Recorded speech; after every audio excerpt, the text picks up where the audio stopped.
Try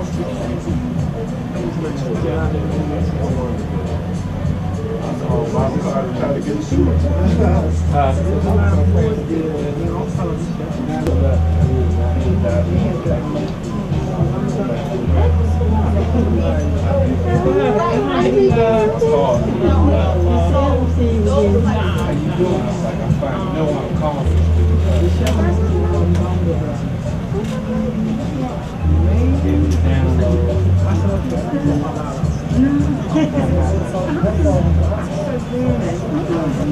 I want to ask my elders, can I have permission to speak? Thank you. Like I said, we want to thank you for coming out to BlackandNobel once again for another lecture here. We have a great lecture series going on, and this is one of the lectures that's going to kick off our 2013 10-year anniversary celebration. So we want y'all to be involved throughout the entire year. We're going to be doing different things to celebrate, but we want to make sure that you keep in contact with us, stay on the website, call us, get the DVDs, YouTube, BlackandNobel. It's all there. All the information for everything that's going to be going on is here. You can come in to the store and actually get a list of lectures and events that's going on. So we want to make sure that you stay in contact with us. But tonight we have Brother Sufi, who's going to be giving us an excellent lecture. But right now I'm going to pass the mic. Okay, Sheikh Bamba. Come to you from Virginia. I'm a representative of the Dara in Virginia, Tuba, Virginia. My name is Umar Chuba. I came up here today because I found out one of my dearest brothers is going to present a little bit of knowledge about Sufism. I said I had to talk, I had to give him an introduction. So I share with you today a simple idea. Sufism is an internal experience. It is not an external experience. So to talk about it is to talk about something that can't be said in words. So, you know, when the brother comes to you and speak, he's trying to tell you something that it's not that easy to say. But the love of God that we try to present to the world, it's overwhelming and it forces us to speak. So today, y'all are in for a treat. I met this brother 10 years ago, and I've been studying and walking with him since.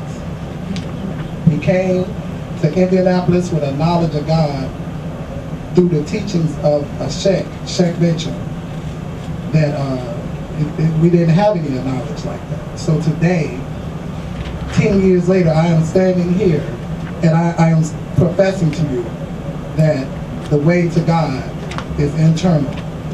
And to find that way, you got to find a guide. You have to find somebody who's been there. I'm not telling you that this is the only Islam. Islam is beautiful. There's something for everybody. There's an Islam for the studier. There's an Islam for the believer. There's an Islam for the one who shed the tears. It's an Islam for the worker. Sufism is the Islam for the scientist. Sufism is the Islam for the person that has to know. We're not trying to get into heaven. We're trying to see God. They say that it's impossible. But there's some people who have to prove it for themselves. And so, if you believe that this journey is impossible, continue to follow your way, and I pray that you become successful. And I ask you to pray that we become successful, because we're going to move forward. And so today, we're going to share some of this with you. I have another brother here, big brother, Professor Kareem. He's going to talk to you a little bit. I'm sure he has more knowledge than me. I pray that you listen to him and let it soak into your heart, because the brain is finite. It's going to die with this body. But the heart, that's where you can meet Allah. And if you can meet Allah there, it's something in there that's forever. And we looking for that forever, because that's the closest thing to self that you ever going to be able to find. So give this brother your ears and your eyes and your heart. May Allah bless you in all your journeys. Amen. Jerry Jeff, tune. That means thank you, my beloved brother, because he was given the name of Tune, which is the same name that our Sheikh Batu has, the family of which he came from, a special tribe of warriors out of the Sudan that migrated into Senegal, West Africa. 6 years ago, I was blessed to become acquainted with my bosom brother, Sufi. I was at the time presently teaching at the PASSEP program in Temple University. And as I was moving through the hallway to get to my class destination, he happened to be in the hallway selling some used books and a few packs of incense. And when I walked through, he noticed I had some tesbih or prayer beads around my neck. And one thing you learn about Sufi, he has a great sense of humor. And he will say something to get your attention. So what happened, he said something about my beads around my neck, you know, like to figure out, do you know anything about those beads? And I kind of like looked at him, and Sufi always will play the fool. He won't act like he knows anything. He'll just be kind of like quiet, and he'll let you answer a few questions. But what I did was I opened up my wallet and I pulled out a picture that I had been carrying in my wallet for a few years of Sheikh Bamba. Because myself personally, I have two friends. One brother's name is Idris Abdul Ghaffar Mbaki, and there's another brother by the name of Ismail Baifal Mbaki also, who are some of my brothers from back in the 70s, and we used to ball together, that type of thing, because my man Ismail, he used to play in Laurinburg Institute where Earl Manigault used to play back in the day, so he like goes back into that. But what happened was his brother made a sojourn to Touba in Senegal and became introduced to the teachings of Sheikh Bamba, came back on this side and told his brother about it, and they went back. When they were in Touba, there were no roads paved. There's actually a picture on Facebook right now which I could share with you, showing these brothers in around circa 1979 standing in front of the Grand Mosque in Touba. One brother dressed like a Mauritanian with the blue on, with his head covered, and his brother was like standing with a dashiki, that type of thing. It's a real classic photo. These were my first introduction to Sheikh Bamba through these two brothers. I was blessed to make a journey into Senegal, into Mauritania, into the Gambia in 1987. Unfortunately, I didn't get the opportunity to go to Touba at the time because I didn't have any direct affiliation other than my brother Ismail with the Morid. I ran into Ismail in Dakar, and what he did was he took me around to some of the marabouts. Now, I don't know how much any of you may know about the Marabout culture of West Africa. Marabouts are your mystical medicine men who are steeped in an Islamic background, and they study the Quran, and they know how to open the Quran, and they know many secrets of the Quran. He took me to this one particular man, an elder, who was 108 years old, and at the time, he was also a direct talibé or disciple of Sheikh Bamba. He was unable to walk at the time. His legs were lame, he could not walk, but he he was able to give me a reading, and he was also able to give me an ancient talisman that I still have in my possession, that I had to actually take to a leather craftsman to rebind the talisman so that I would be able to wear it.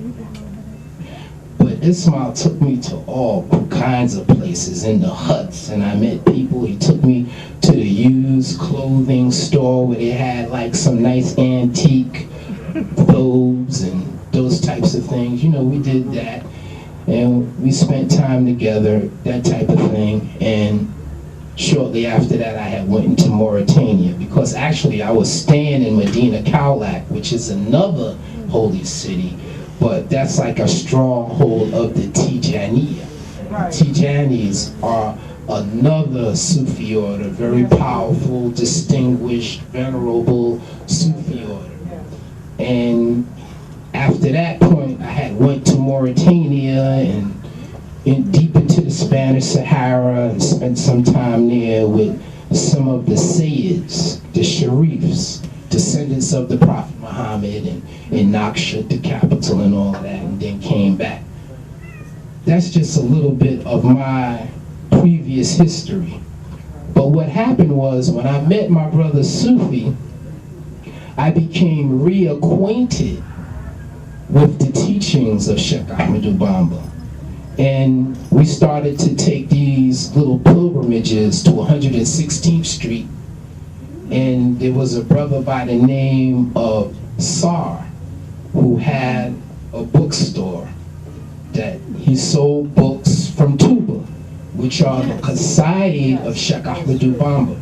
Remember, Sheikh Bamba, who was a luminary, and he also was a voracious writer, he wrote copious amounts of poems, litanies in praise of the Prophet Muhammad and for protection and so many different things in that tradition that baffles Arabs to this day because of how profound the poetry and everything is that he composed.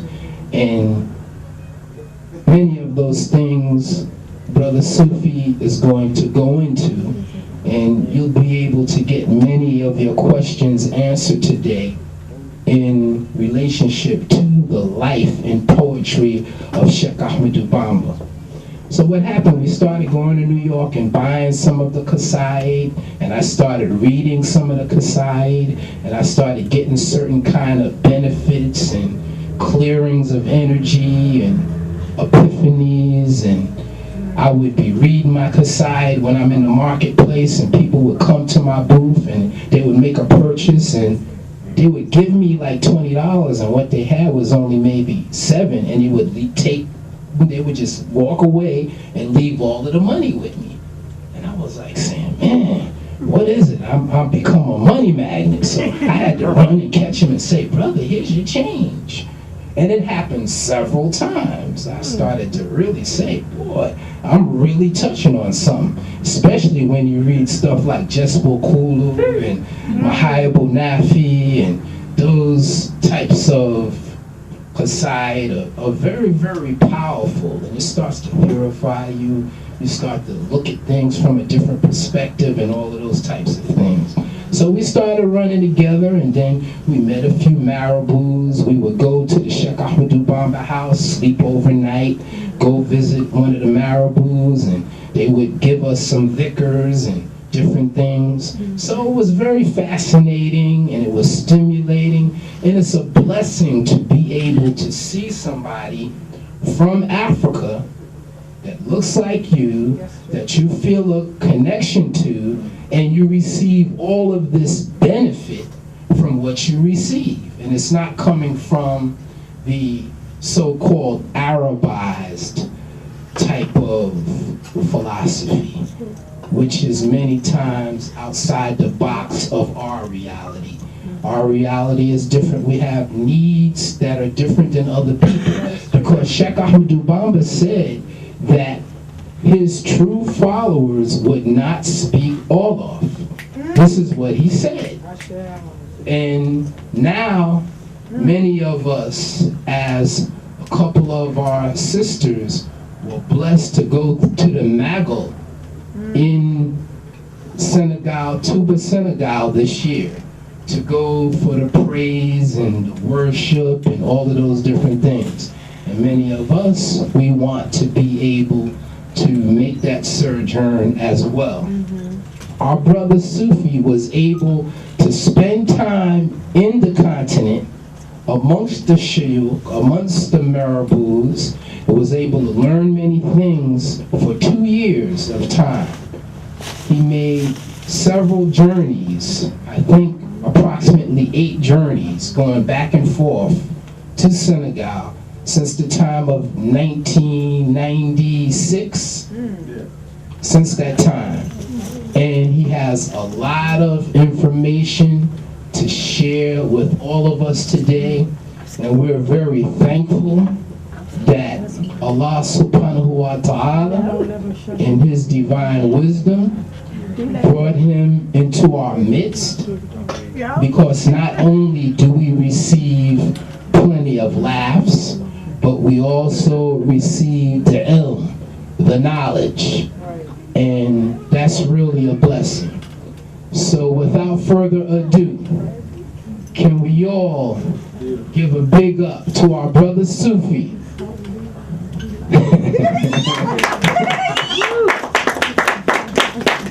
Allahu Akbar. Allahu Akbar wa lillahi alhamd.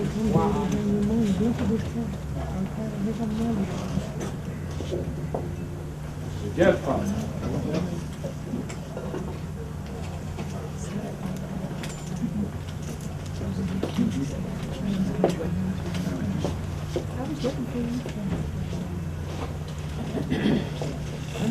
I'm practicing for 10.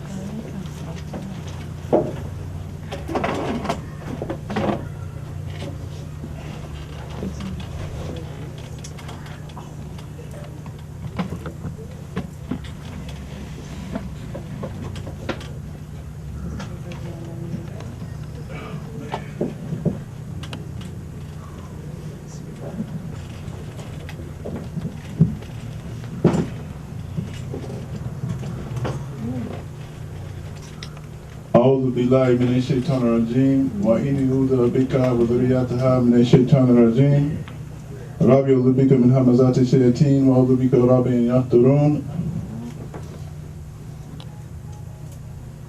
اللهم صل على سيدنا محمد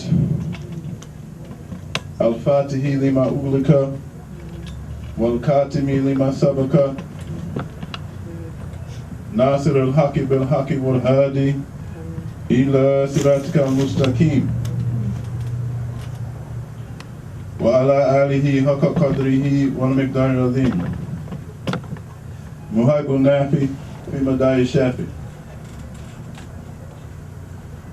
بسم الله ينمو الهائي بلا مناهي ولا انتهاء بسم الإله ينمو الهائي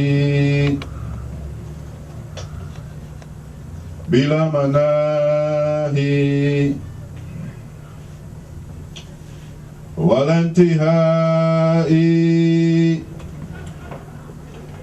حمدا لربي كريم ربي قدر ما قلبي بالاقتداء له شكوري بلا كفوري وهو نصيري منه فدائي له اقترابي بلا اقتراب Rabbi Lahu Kitabi Ma'atidai.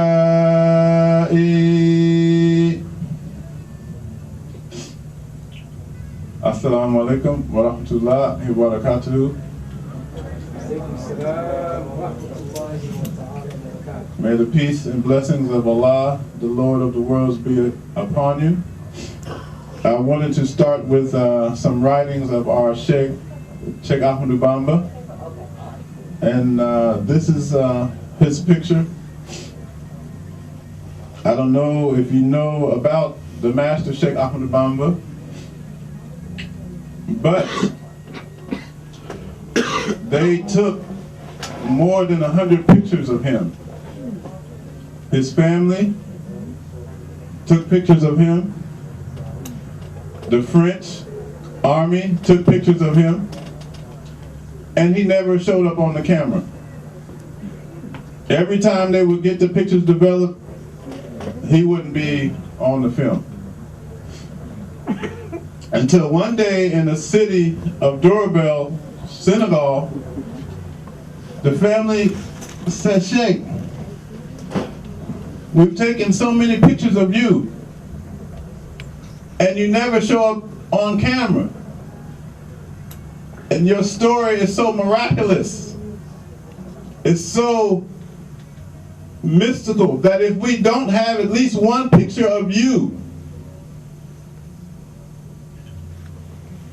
the people in the future would say you was a mythological character like Zeus or a Greek god and that you was never here on the planet Earth. So they said, Sheikh Ahmadu Bamba, can we take one picture of you? And can you please show up on the camera? Can you please show up on film?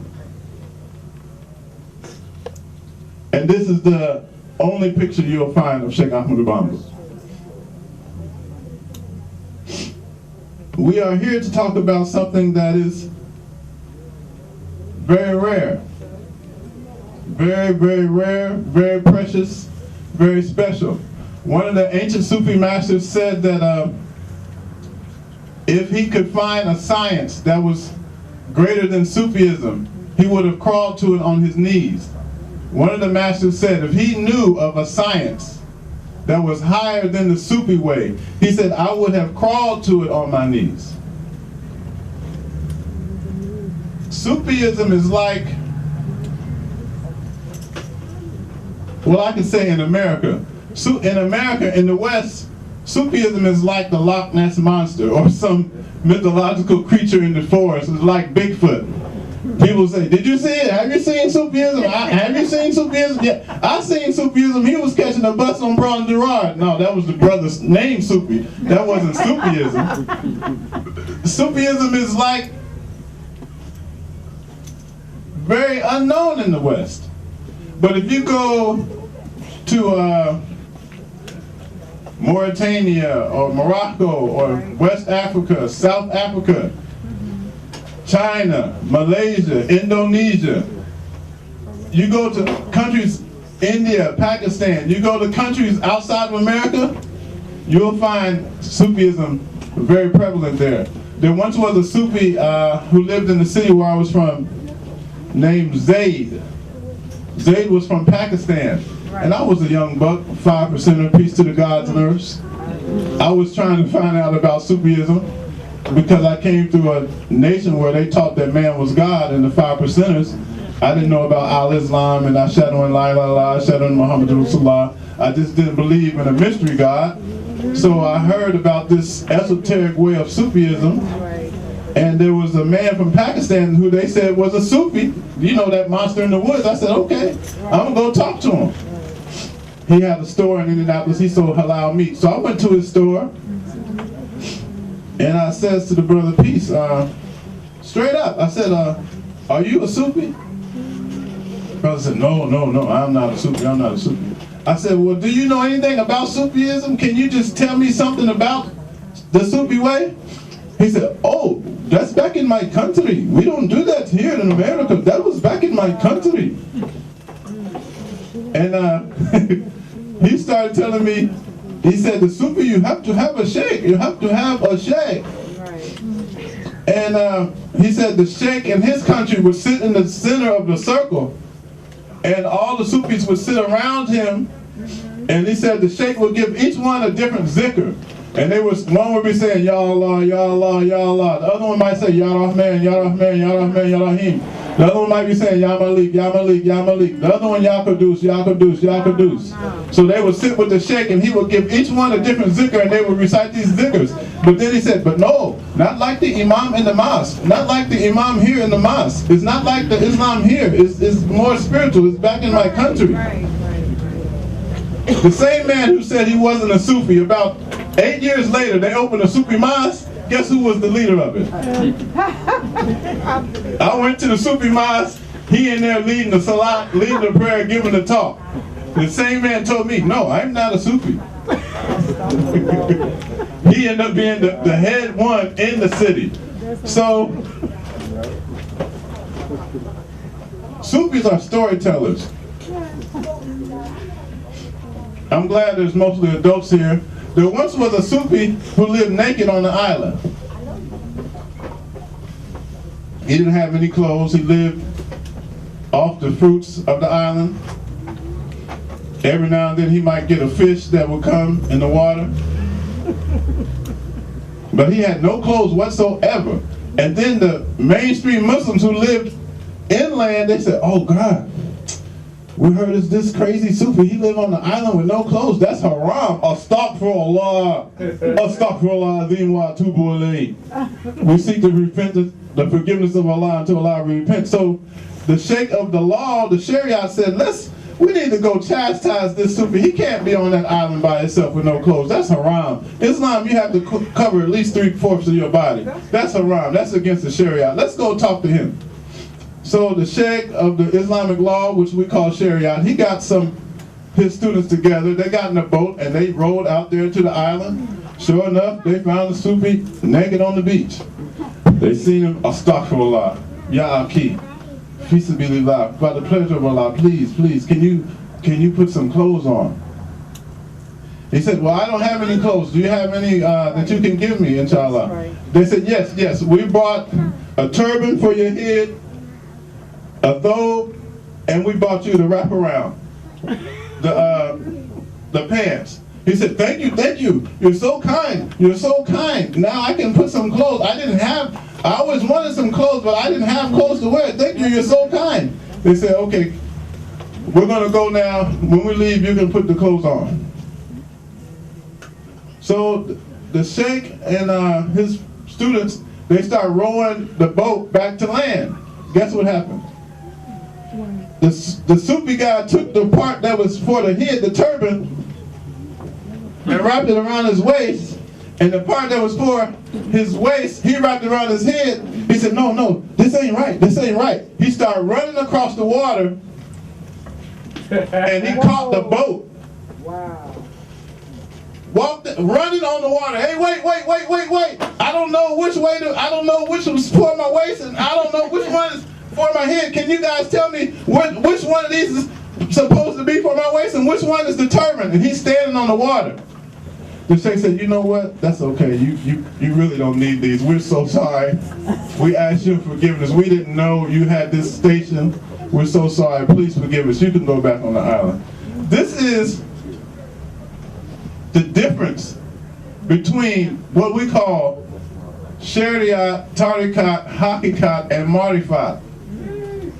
In Islam, in the Holy Quran, Allah subhanahu wa ta'ala jalla jalaluhu ashhadu an la ilaha illallahu wahdahu la sharika lahu lahul mulku wa lahul hamdu yuhyi wa yumitu huwa hayyun la yamutu biyadihil khayru wa shar wa huwa ala kulli shay'in qadir. This Allah that we worship says in the Holy Quran that Islam is revealed in stages. Islam is revealed in stages. So one of the analogies I love to give is this. In America, because we learned Islam from the Arabs, who don't know Islam, all they gave us was that. When Islam is this. They just gave us a little piece of Islam and a bunch of Arab culture. When my sheikh teaches in West Africa, he got his wife sitting up there with him. His wife does not walk 10 steps behind him. That's not Islam, that's Arab culture. Some people say, I would have been Muslim if it wasn't for the Muslims. And I say, Islam is perfect, but the people that we learned it from did not give us all of Islam, they gave us a piece of it. So Islam is revealed in stages. You have Shariat, Tariqat, Hakikat, and Marifat. The Shariat is the Islamic law, and that's what the people on the boat represented. That's the basic Islam. Everybody has to have Shariat. Sheikh Bamba, one of the Sufi masters, said, the Shariat is good because it stops an animal from attacking you. So some people need laws. If you was breaking in people's houses, you need your damn hand chopped off. Molesting kids, yeah, they should chop one of your legs off. That's the Shariat. You know, an eye for an eye. But in the Quran, Allah says you can return something negative for something negative, but Allah said the higher way to show mercy is greater. So we have Shariat, which is the law. Then after Shariat, we have Tariqat. Tariqat is the Islamic pathway. Tariqat means a way to journey to Allah. Then if you take this Tariqat, you can get to what's called Hakikat. And the Hakikat is truth of reality. But inside this truth of reality, you have something called Marifat, where you can become actually an Arif Billah.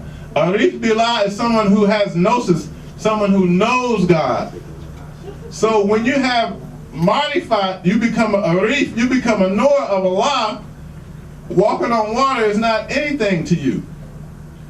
People hear of miracles that people do because they practice this inner way, but that's not even a real miracle. One sheikh, let me tell you something, one sheikh named Ibn Arabi from Moorish Spain, Islam to all the Moors here. Islam. Yes, I did travel through Moorish Science Temple #1 in Chicago, Illinois, by the helping of my brother Sheikh Shiloh Shahid El, who was my guide in the Moorish Science Temple. And we love all the Moors. We greet you with Islam.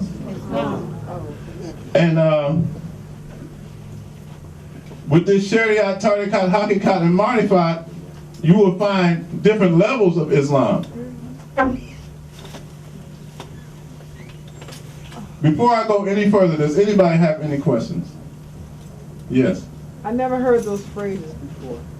Because in America, they didn't give some of them, but not. Okay. That's the latter. That's why when I teach or give a lecture, it's good if you have a pen or paper to write this down. Let's go over that again. We have the basic Islam, which is called Shariat. That's what you see here in Philly, Arabia. Yeah. Most of the Muslims here, they have Shariat. Shariat, that's it. I mean, it's good. If it stops somebody from breaking in your house, that's good. A lot of people need a lot of rules. Some of them niggas is crazy. Oh, I was talking a lot. Some of them people is crazy. They need a lot of rules. If they don't have them, they gonna jack you straight up. So you better give that brother some Shariat who been in jail 20 years. If he ain't got no Islamic law to tell him, don't steal, don't fornicate, don't drink no alcohol, don't smoke no weed, when he come out of jail, he's gonna be a monster. He better have some Shariat, Islamic law. Straight up. But after that, since Allah said in the Quran, Islam is revealed in stages, that's true. Where are these other levels? So after Shariat, you got something called Tariqat.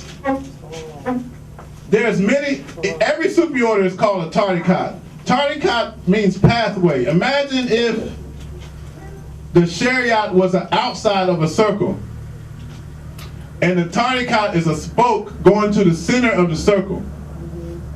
So all Tariqat means it's a pathway. The Shariat start when somebody says Shahada. Ashhadu an la ilaha illallah, ashhadu anna Muhammadan Rasulullah. That puts you on the wheel of Islamic Shariat. When you find a sheikh and take the bayat, and let me tell you, the bayat or initiation is a sunnah of the Prophet Muhammad sallallahu alaihi wasallam. People always say, oh, that bayat, where did you get this bayat? That's a bid'ah, that's a bid'ah. You not giving me salams back is a bid'ah. That's true. So, we're not even going to get into that. But, when the Prophet Muhammad ﷺ was here, everybody gave him the bayat.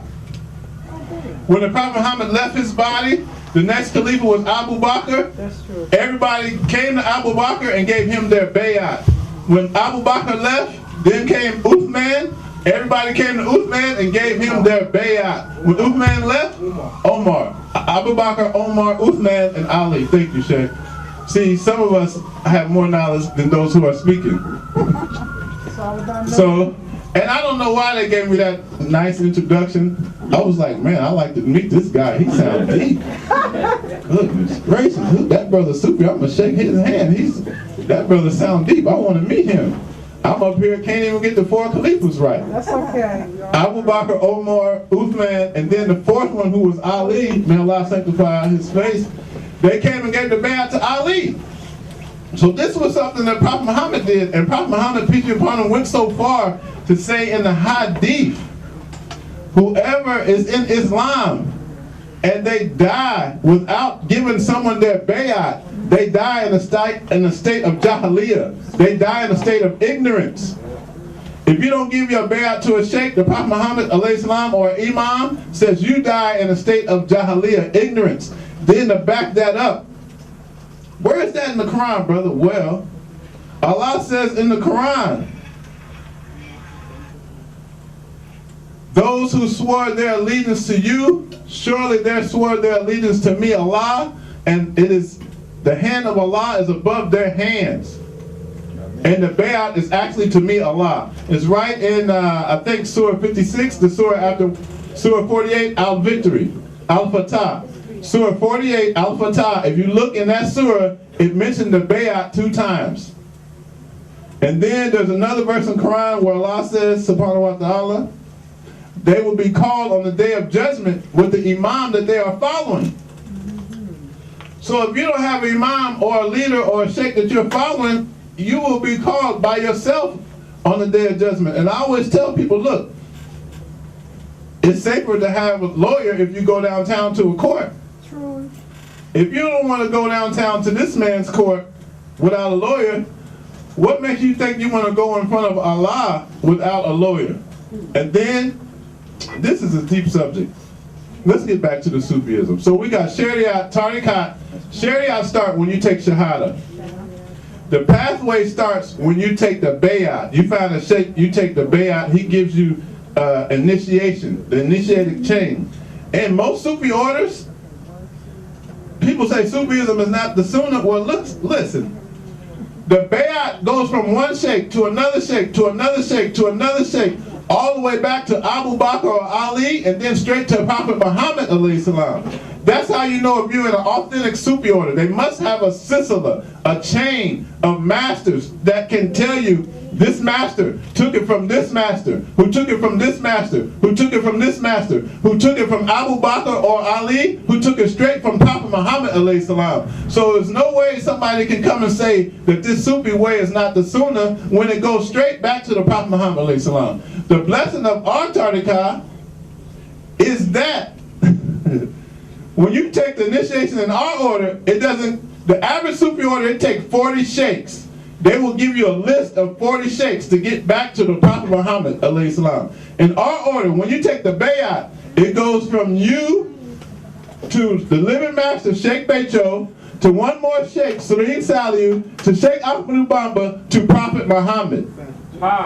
The lineage is short. Because Prophet Muhammad alayhi salam used to come and talk to Sheikh Bamba like I'm talking to you right now. These are different levels you can get to. Prophet Muhammad alayhi salam says in the hadith, those who say they have seen me in a dream, surely they have seen me, because the shaitan cannot take my form. And further in that same hadith, the Prophet Muhammad alayhi salam said that those who have seen me in a dream, inshallah, soon they will see me in the waking state.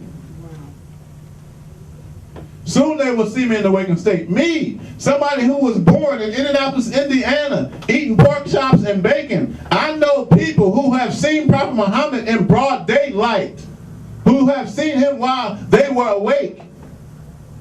And I know plenty of people who have seen the Prophet Muhammad alayhi salam in their dream. You got people on the internet arguing about, is Prophet Muhammad black? Is he light-skinned? Is he white? Is he this or that? Don't argue about what his skin color is. Purify yourself and you can see him.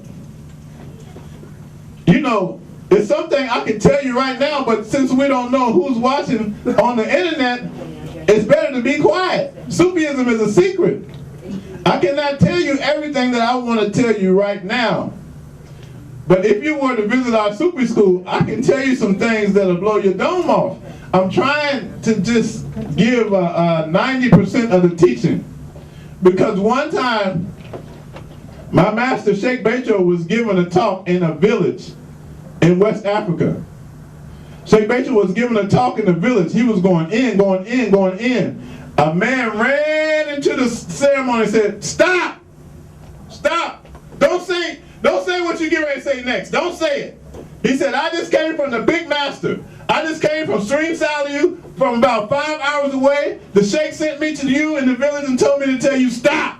Don't say nothing else. Don't say what you get ready to say." So this Sufi way is very esoteric. If you look at the ancient Egyptian mystery schools in Egypt, everybody was not an initiate of the mystery school. Everybody in Egypt was not in the mystery schools in the pyramid. Just like you have everybody in Islam who's not in the esoteric school. There's some things that cannot be said. If you read the Tao Te Ching, which is the Taoist philosophy, Tao Te Ching says, he who knows doesn't talk, and he who talks doesn't know. He who knows doesn't talk, and he who talks doesn't know. Me personally, I have found out on this journey that you do not know anything about Allah until you know something about Allah that's so profound, you know you cannot tell anybody. You don't know anything about God until you have a God experience that is so real that if you try to explain it, you'll sound like a babbling idiot. That's when you know something about Allah, when you know, no, I can't tell them this. They'll think I'm on some type of drugs or something. One of the masters, Osho, he said that a Buddha will always be misunderstood. Osho said that a Buddha will always be misunderstood, and he went so far to say, if he's not misunderstood, he's not a Buddha.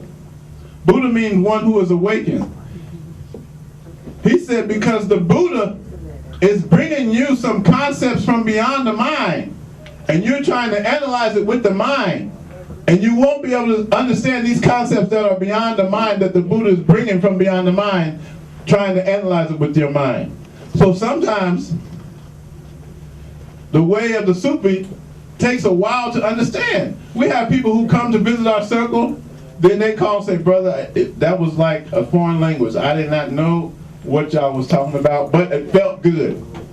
The first thing they say, I don't understand the philosophy, but man, that felt good. So, the Sufi way is like some good oil. Sufi way is like good oil, like some Egyptian musk or some rose oil. If a brother's wearing some bakur, you shake his hand, you got bakur on you. That's the way. Sufism is not something you can get in a book. It's not something you can get on the internet. You definitely can't find it on Facebook.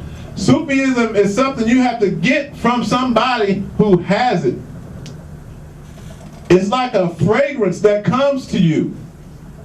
It's a scent. I tell people Sufism is so subtle. It's a subtle science. If you blink, you'll miss it.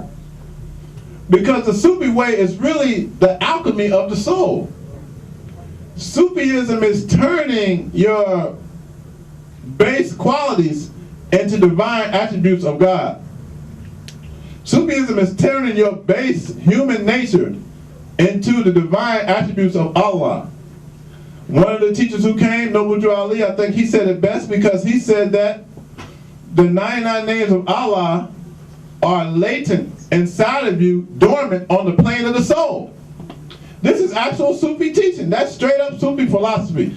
The 99 names of Allah are already inside of you on the plane of the soul, and all they need is watering. It's like these powers of God are in seed form on the plane of the soul, and there's certain exercises or certain techniques or certain methods that you can use to cause these divine powers of God to grow inside of yourself. They're already there. Every human being has a soul, so that means every human being has the 99 names of Allah already innate inside of them. The Sufi way is telling us how to tap into those divine names and bring them into fruition. It's a science.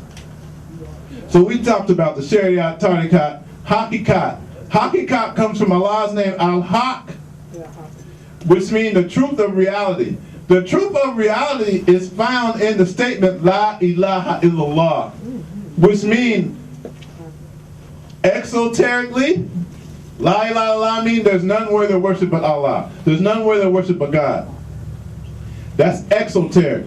But thank God there's always an esoteric side to everything. There's two sides to every coin. La ilaha illallah also means La ilaha is a negation. Illallah is an affirmation. La ilaha means everything is an illusion, and illallah means only Allah is the reality.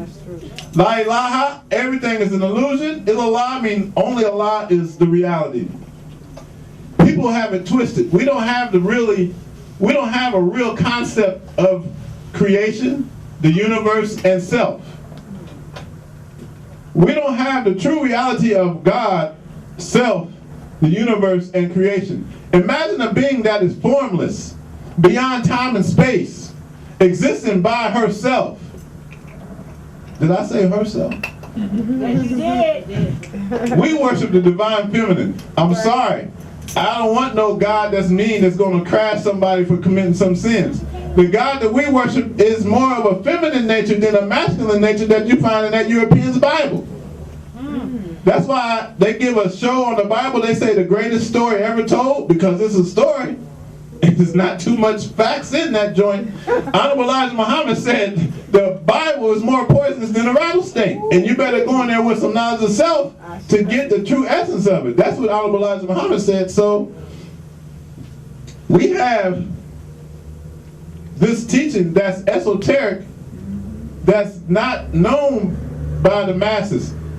One of the Prophet Muhammad's favorite companions, Ali. How many people heard of Ali?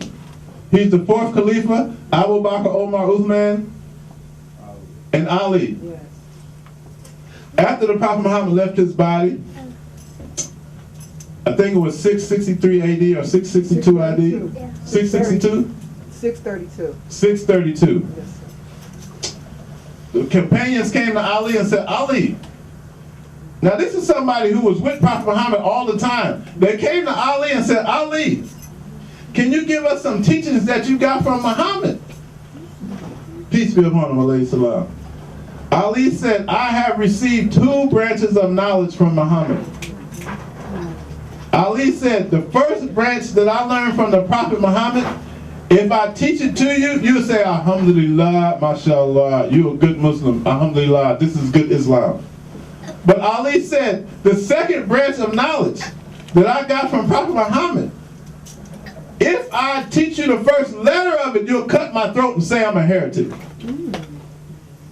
This is what Ali said, the second branch of knowledge that I got from Muhammad.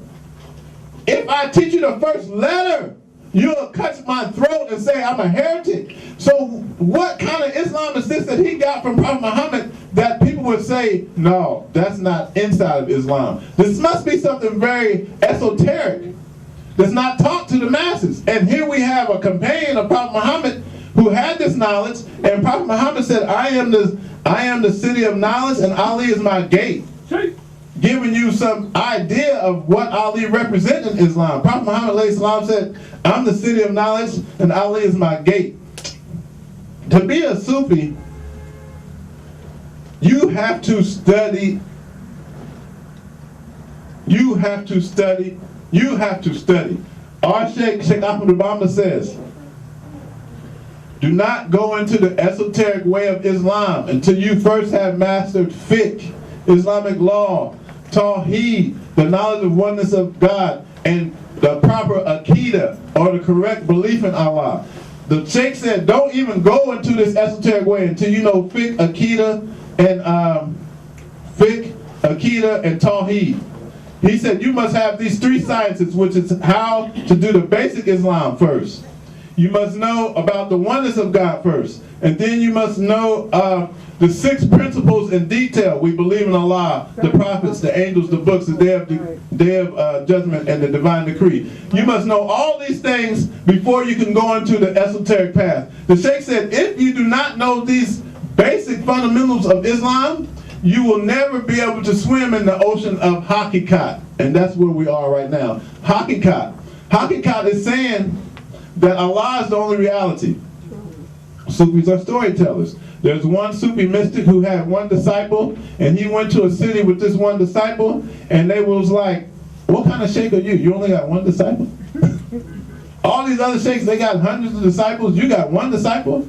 They said, okay, you can stay in our city, but we're going to put you in the back in the shack. They put the sheikh with one disciple in the back of the village in the shack. End of the first week, he had 10 people. End of the second week, it was 30 people with him. End of the fourth week, about 50 to 60 people was there with the sheikh. Then the people said, uh-oh, it's always going to be some haters. It's always going to be some haters. They said, nah, man, you've been here. Now you got almost 100 disciples in less than a month. You working some type of magic.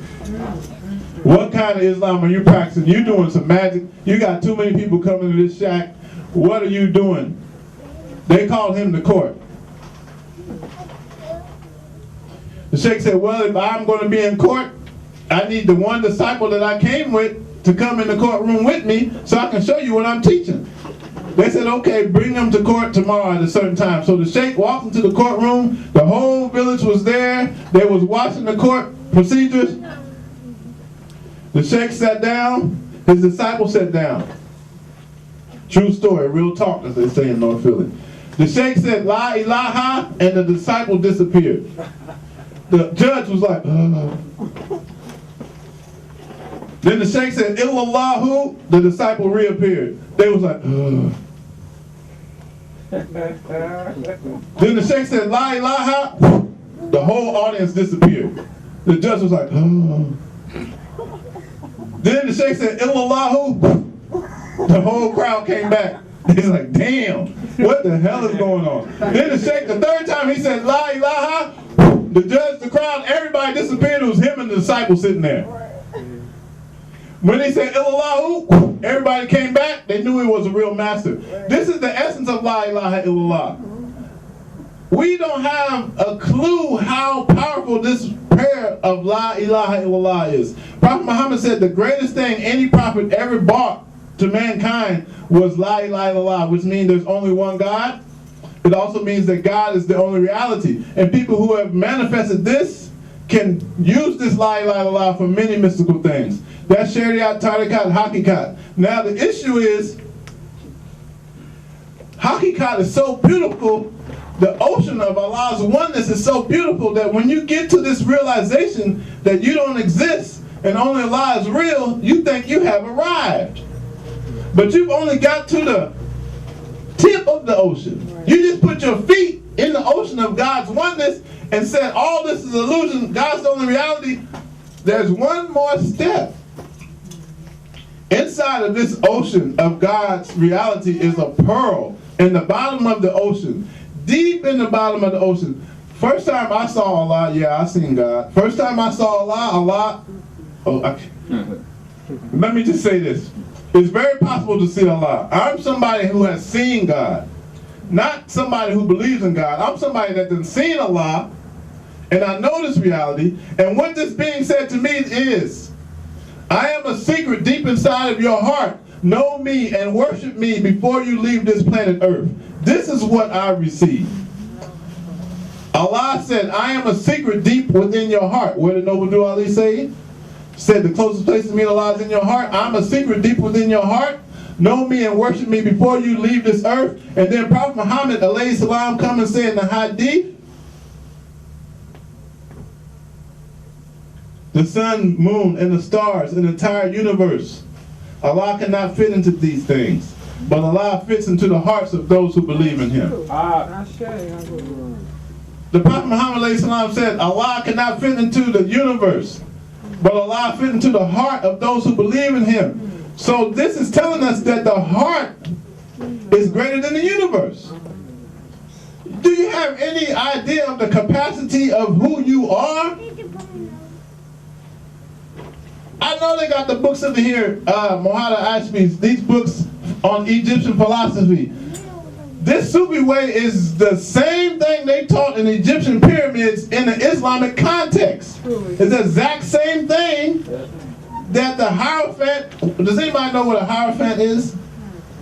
In the Egyptian mystery school, it was a Hierophant who could raise somebody from a dead level to a standing living perpendicular on the square. Sound like Hiram Abiff with a 357 walking like a snake. Now I know the Masons like, he knows something? No, I don't know nothing. I just read 1 or 2 books. But Egyptian mystery school, they had a Hierophant in the temple. Who was he? Does anybody know what he did? The Hierophant will come and give somebody the lion's paw grip and raise them up from a dead level to a living perpendicular, and this Hierophant was the keeper of the secret name of God. Right in the Egyptian books of the dead. The Egyptian mystery school, the Hierophant was a human being who had this secret name of Allah. In Islam, we have 99 attributes.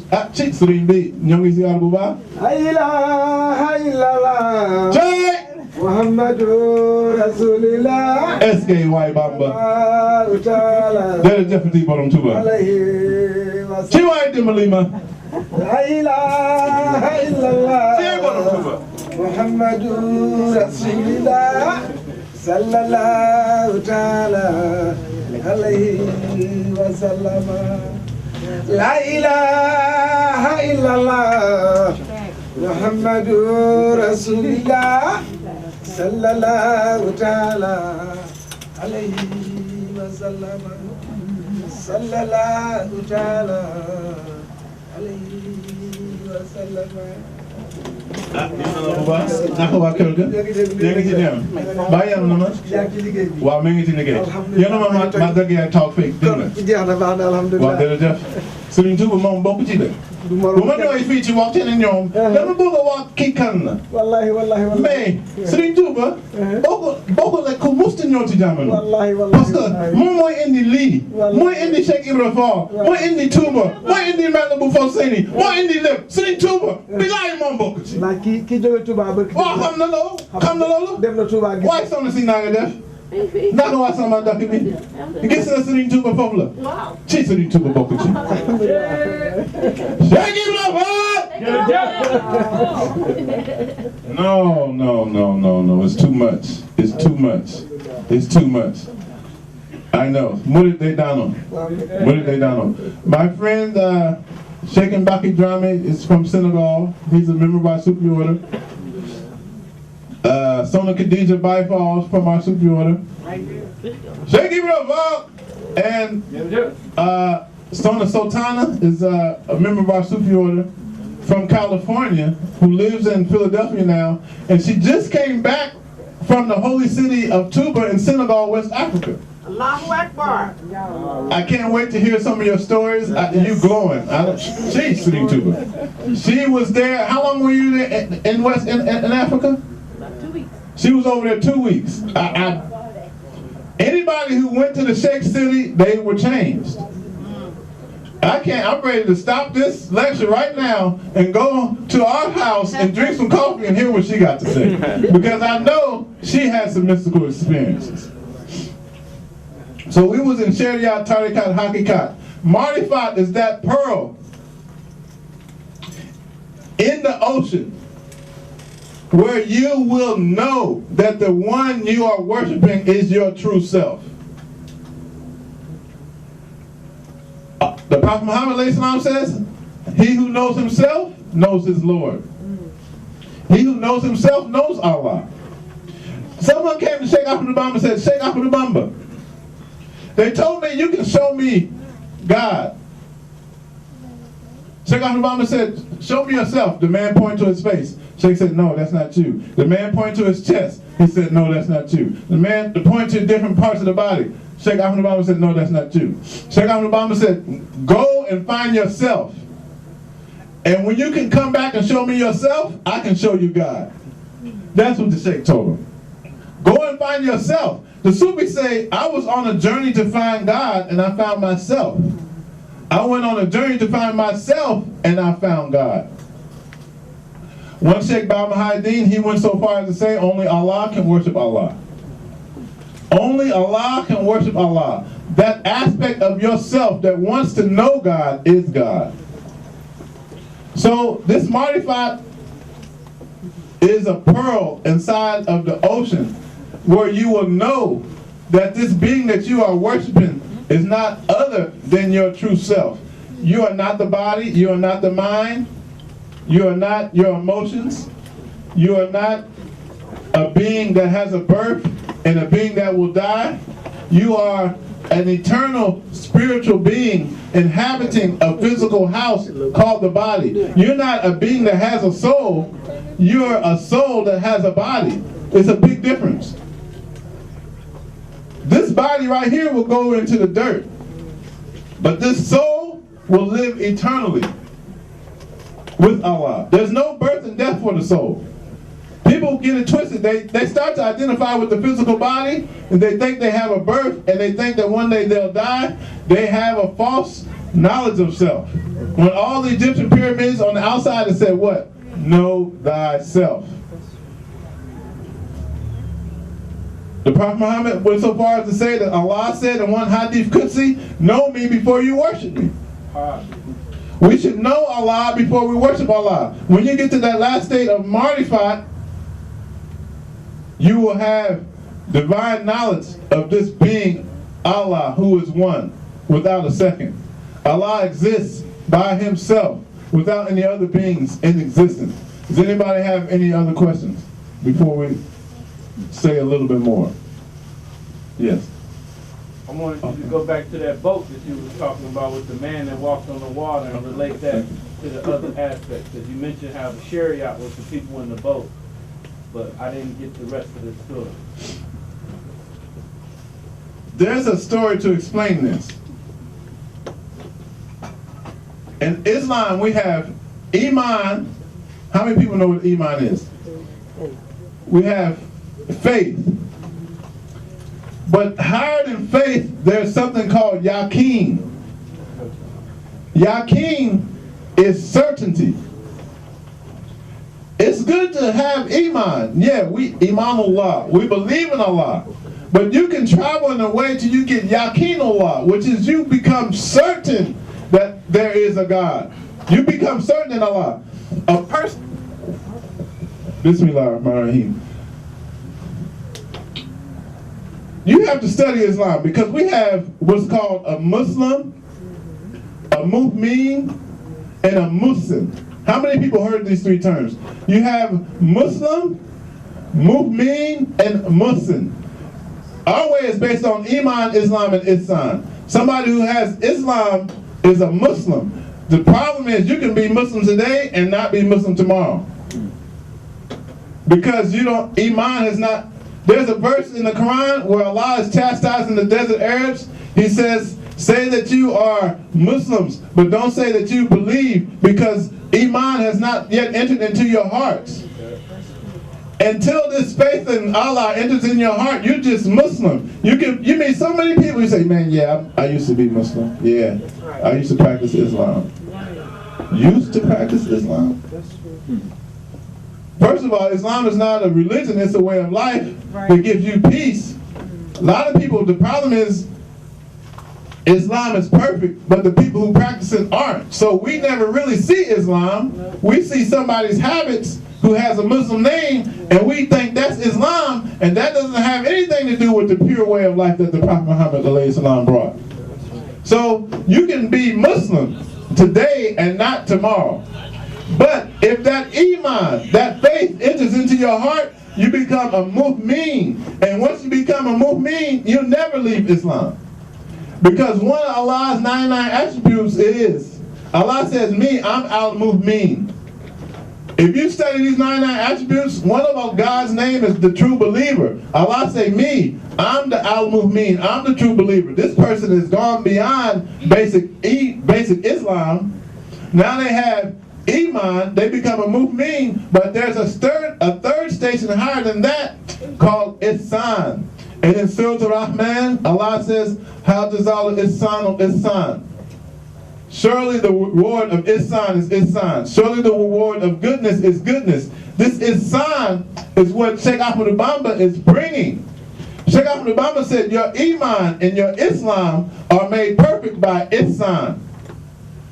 And what did the Prophet Muhammad say in the hadith? Prophet Muhammad said in the hadith, ihsan is to worship Allah as if you see Allah. And to know that if you don't see Allah, then Allah sees you. Why would the Prophet Muhammad say, if you don't see Allah? This if is saying it's possible to see Allah. If you don't see Allah, know that Allah sees you. This if is humongous. If I ate breakfast, if I went to the store, if I made salat, if I read Quran, if means that it was possible. So if Prophet Muhammad says, if you do not see Allah, know that Allah sees you. The companions asked, here we go again. Companions asked Ali. They said, Ali, have you seen God? Ali said, I wouldn't worship a God I couldn't see. Where's our demonstration of this? They said, Ali, have you seen God? Ali said, I wouldn't worship a God I couldn't see. There is no mystery God. So, this Yaqeen can be described in a story. Sufis are storytellers.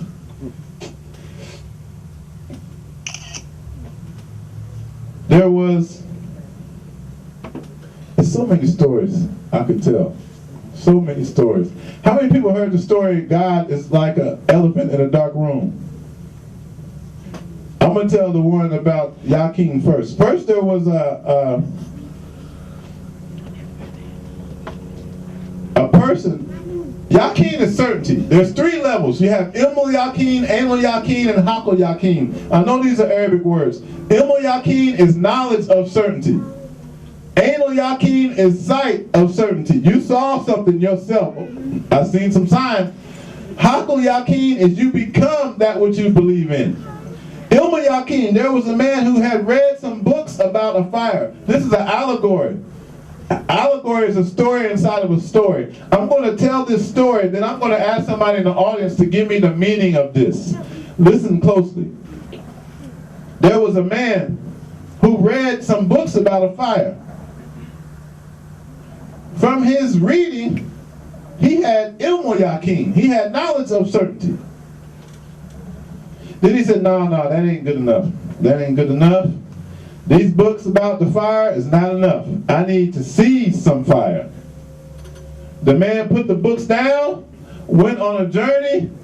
Oh! He's seen the fire. Now his certainty that fire is real became greater than his certainty from reading a book about the fire. As soon as he seen that fire, he said, oh, it's hot. Oh, it got smoke. Oh, they ain't tell me about the smoke. This is a fire. It's different than this book. I see fire. He got ainul yaqeen. Now he has more certainty than somebody who just read the books about it. Then he said, oh, wait, no. This ain't enough. I want to know this fire. I want to know the depth and detail of this fire. He said, F it, and jumped into the fire. The fire burned and consumed him. That was when he knew the reality of the fire. What is this story saying? Who can tell me? What is this story? This is an allegory. Who is the man and what does it represent? Anybody? The man is the seeker, and the fire is Allah. And if you want to know Allah, you got to be consumed by it. If you want to know Allah, you have to be consumed by God. I think you were going to say something, Brother Talib? No, I was just reflecting on it, that's all. Anybody else have? Yes. I'm just going to give you a story. We love stories. No, this is the hawk. This is the truth. February the 12th, 2012, my daughter Rashida went into a pituitary coma, and 15 days later,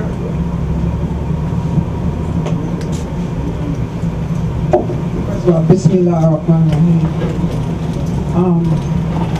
My daughter, my oldest child, is 37 now. A year ago, she was in a pituitary coma because she was not following her doctor's orders, taking her meds. She fell into a coma, and then 15 days later on Yom Juma, she woke up. The prayers of the believers, the mu'minun, the mu'minat, brought my daughter back. Now, I have family members that went through that same trauma and didn't make it out. But the only thing that saved my daughter, that she believed in La ilaha illallah. She wasn't abusing her body with drugs and alcohol. That saved her. I just brought my daughter home today. What's the day? Yom Juma. See, Friday is sacred. I don't care how you look at it. This day is the day of gathering. So we're sitting in this space, and we're sitting here listening to the sacredness of what Baba's teaching. And I just thank everyone for whatever dua, prayer, kind words, because this going through this trial, my iman or my faith has been increased, because I do believe in the Zikr. I chanted El Mu'id, the restorer. The power prayer is powerful. My daughter has some brain damage, but she knows that Allah is a restorer. And like I said, the only thing that saved her, I know, I watched my daughter lay like in a death state for 15 days, and that's a hard thing as a parent, to see your child in the ICU not knowing if you're going to have to do a janazah. But I can tell you that when I look at her, I say, Ya Allah, wow, you are alive, man, this is deep. So, what we have to do now in this time of this Aquarian age is pray.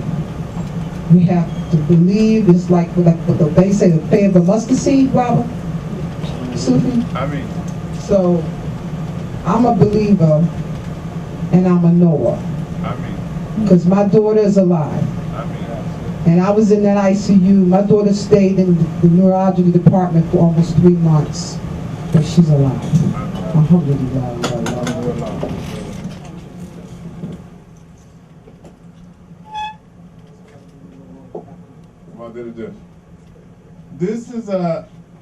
This is yaqeen, certainty. When you have experience like this, you become certain in Allah. This type of certainty cannot be shaken by trials of the world. Once you get this type of certainty, Sheikh Bamba's level of certainty was so high. He was so certain in Allah. The French exiled him out of the country. He was getting too much power in Senegal. The French said, no, you are going to wage a jihad against us with all your disciples. We are going to kick you out of the country. They exiled him out of the country for 7 years and sent him to Gabon. His certainty was so high. When he was on the boat going to Central Africa, Gabon, the French soldier said, hey, I got to tell 2 stories. Sufis are storytellers. First, they had Sheikh Bamba in a nice room. The Sheikh was in there praying, reading his qasides, writing qasides, doing the salat, praying. The boat was traveling. Some of them French people said, nah, that room is too nice. Put that prisoner in a dirty room. They took him out of that clean room and put the Sheikh in a room that was so dirty and filthy. Sheikh Bamba said, I couldn't even pray in that room. Soon as they put him in that room, the boat stopped immediately on the ocean. The boat stopped. The French soldiers was like, what's going on? We can't. The boat stopped and the wind is blowing and the boat stopped. They tried to fix the boat, see if something wrong, trying to see if it was stuck on something. The boat wouldn't move. They checked the whole boat and said, maybe we better bring that prisoner and put him back in the other room. Soon as they took Sheikh Bamba, put him back in the other room, he started praying, the boat took off. Then the soldiers was kind of like, nah, this black man, something wrong. Nah. We're gonna trick him. We're gonna trick him. Then they came and said, Sheikh, we're Christians. We don't want you praying on our boat anymore. We don't believe in Allah. We don't believe in this God you praying to. We'll be offended if you pray to God again like you've been doing. But we know that you don't want to offend God. So what are you going to do when it's time to pray? But you can't pray on our boat no more. We don't believe Allah. We don't believe in this Islam. We don't want you to offend us anymore by praying on our boat. What you going to do? Sheikh Bamba said, no problem. Prayer time came. Sheikh Bamba went to the side of the boat. I don't know if you're listening. Sheikh Bamba took his prayer rug, put it on the ocean, stepped off the boat, said Allahu Akbar, started making salat on the ocean. The French said his prayer rug was moving at the speed of the boat, and they said every time he came up, the French soldiers said they saw sand on his forehead, and he's praying on the ocean. Then the sheikh walked on the water, levitated, got back on the boat. The captain of the ship said, from this day on, obviously you're not no prisoner. You didn't have to come back on the boat. The captain of the boat told all the soldiers, don't bother this man no more. Some of them got sense. He told everybody on the boat, don't bother this man no more. He didn't even have to come back on the boat. This is the type of certainty the sheikh had.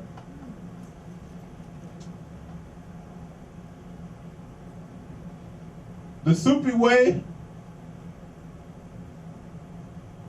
let's get into what we call God realization. I don't like to talk too much.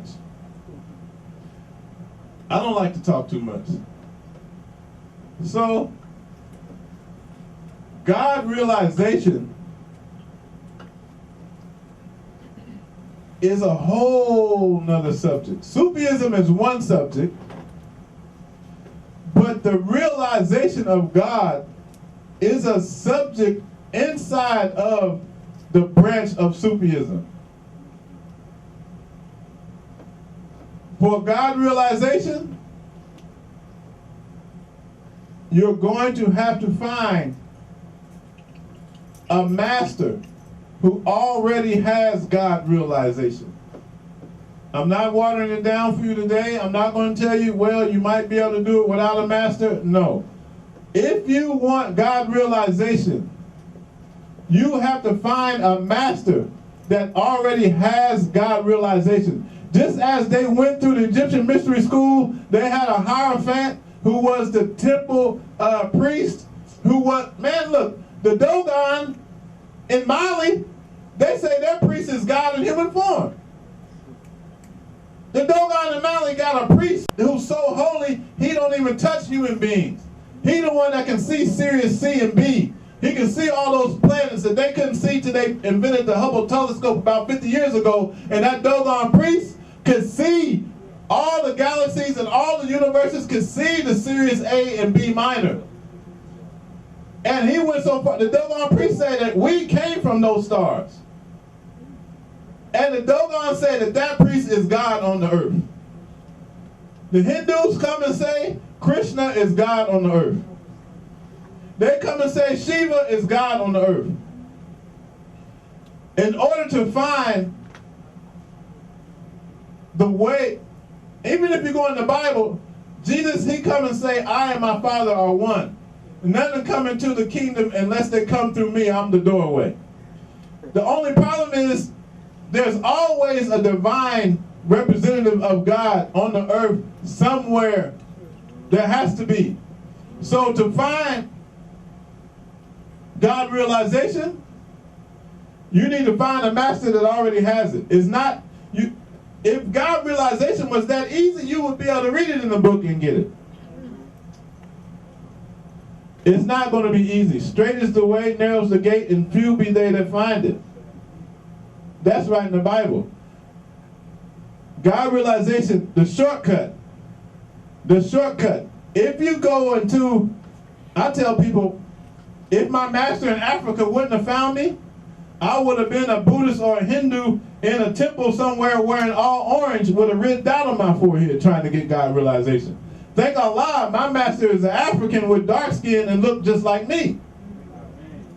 I'm not no racist, but I love to have a teacher that looked like me from West Africa, and I know my ancestors were stolen from West Africa, and now I got a teacher that looked like me, yes.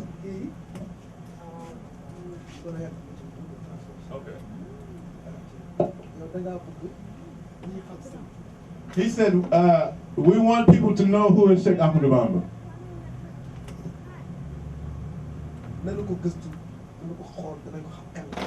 He said, in order to know who the master is, you have to do some research and dig deep to find out who is Sheikh Bamba.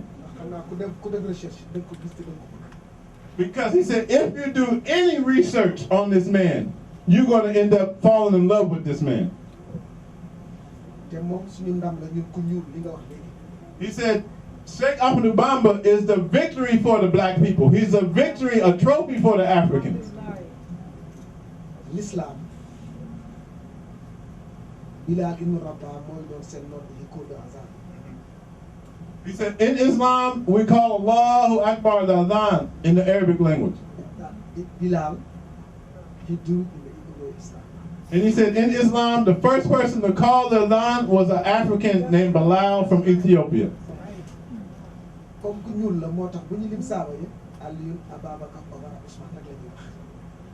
When you hear about Islam, they only talk about Abu Bakr, Omar, Uthman, and Ali. They don't even tell you too much about Bilal, who was a black African from Ethiopia. And he was the first one to to Islam, which means he was the first one to call people to Islam, to call Islam. He was an African. So when you talk about those four Sahaba, you need to talk about the fifth one, Bilal, who was a black man. But because he has black skin, they don't talk about him.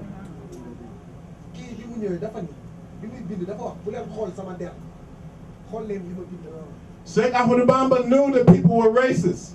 He said, don't look at my black skin and ignore the writings that I'm bringing. He said, think about my intellect and my consciousness and study what I'm writing. These are some of his writings. So, Sheikh Bamba is the victory for the Africans. Whatever you're following in Islam, if you follow it, you end up following some Arabs.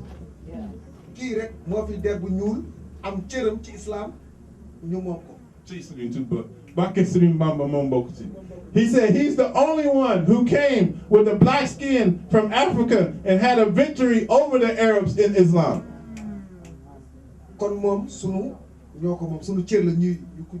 So he said he's a black person. His Sunu chair is like he's the one we sit with. He's our representative of Islam and he's from Africa. He's black skinned just like us. We need to look at him again. If you research him, you're going to know about Sheikh Bamba. And you're going to end up holding on to him and know that you're holding on to something that's very important. I told him I can go sit in the audience, he can sit here and finish the talk.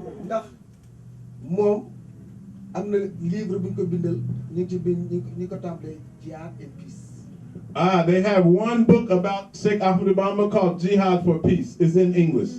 There's a book called for Sheikh Bamba called Jihad for Peace. It's in English. If you see this book, you know the Sheikh wasn't a person for violence. When the French people took him in exile, the disciples were ready to fight the French with weapons and kill the French soldiers. The disciples said, we're going to kill all these white folks, like Django. No. He said, the disciples said, we're going to kill all these French people, and they won't be able to take the Sheikh into exile. They said, we'll kill all of them.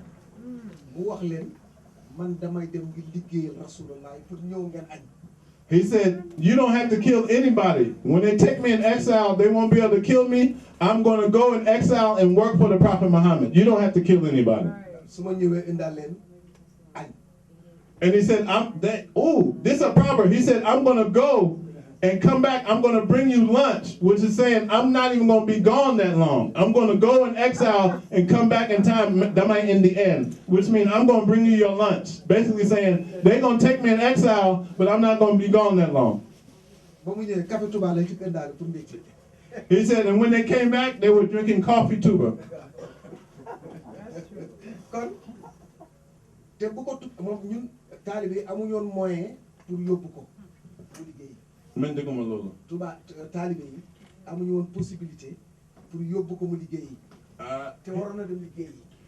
He said the Senegalese people, the disciples, didn't have the ability to take him outside of the country to go work for Muhammad. So it was a divine decree that the French soldiers would put him on a boat and take him outside of the country so he could go and work for Muhammad.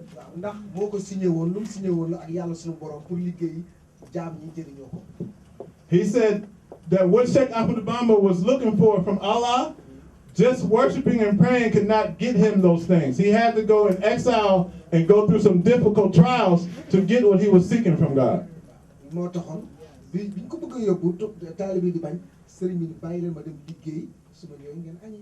So he said again, when the French were going to take him in exile, the disciples said, no, we can fight and do jihad against the soldiers. And the Sheikh said, no, we're not going to kill anybody. I'm going to come back and bring you your lunch. I'm not going to be gone long. Because the Sheikh said that fighting and killing people is not going to solve anything.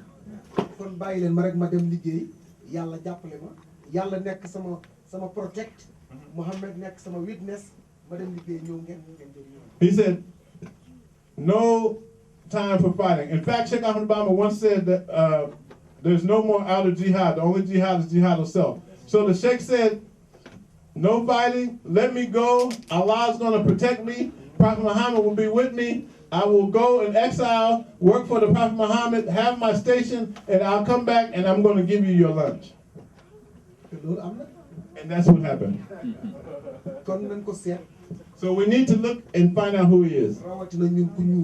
He is a victory or a champion for the African people.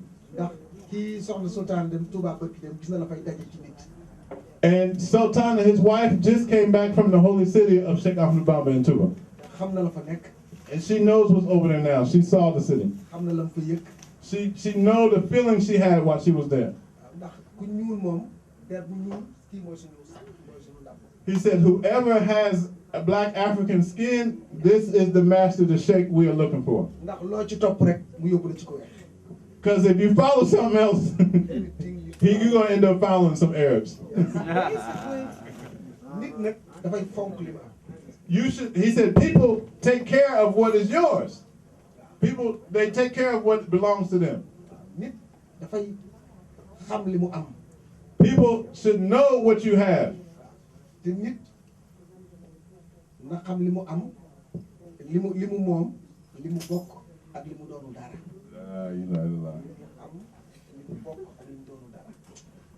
This is a Wolof proverb. He said, people need to know who you're with, what you have, and what you have nothing in common with. Boko dollar means you don't have nothing in common with these people. Whatever you have, you should take care of it. Whatever you are a part of, meaning your culture, your history, you should talk to those people who are part of your culture and your history. He said, whatever has nothing to do with you, don't even be a part of it. Let it go. Don't even partake of it. He said, this Sheikh, he belonged to us. He's the one for us. Allah is the witness of who he is. Allah gave Sheikh Bamba to us. So we need to know, to work hard. He said, he swear by Allah, anybody who studies this man and knows who he is and practice what he's bringing, your station with God is going to increase. To mean in the future, you're going to go up higher, closer to God than you were before you started studying with him.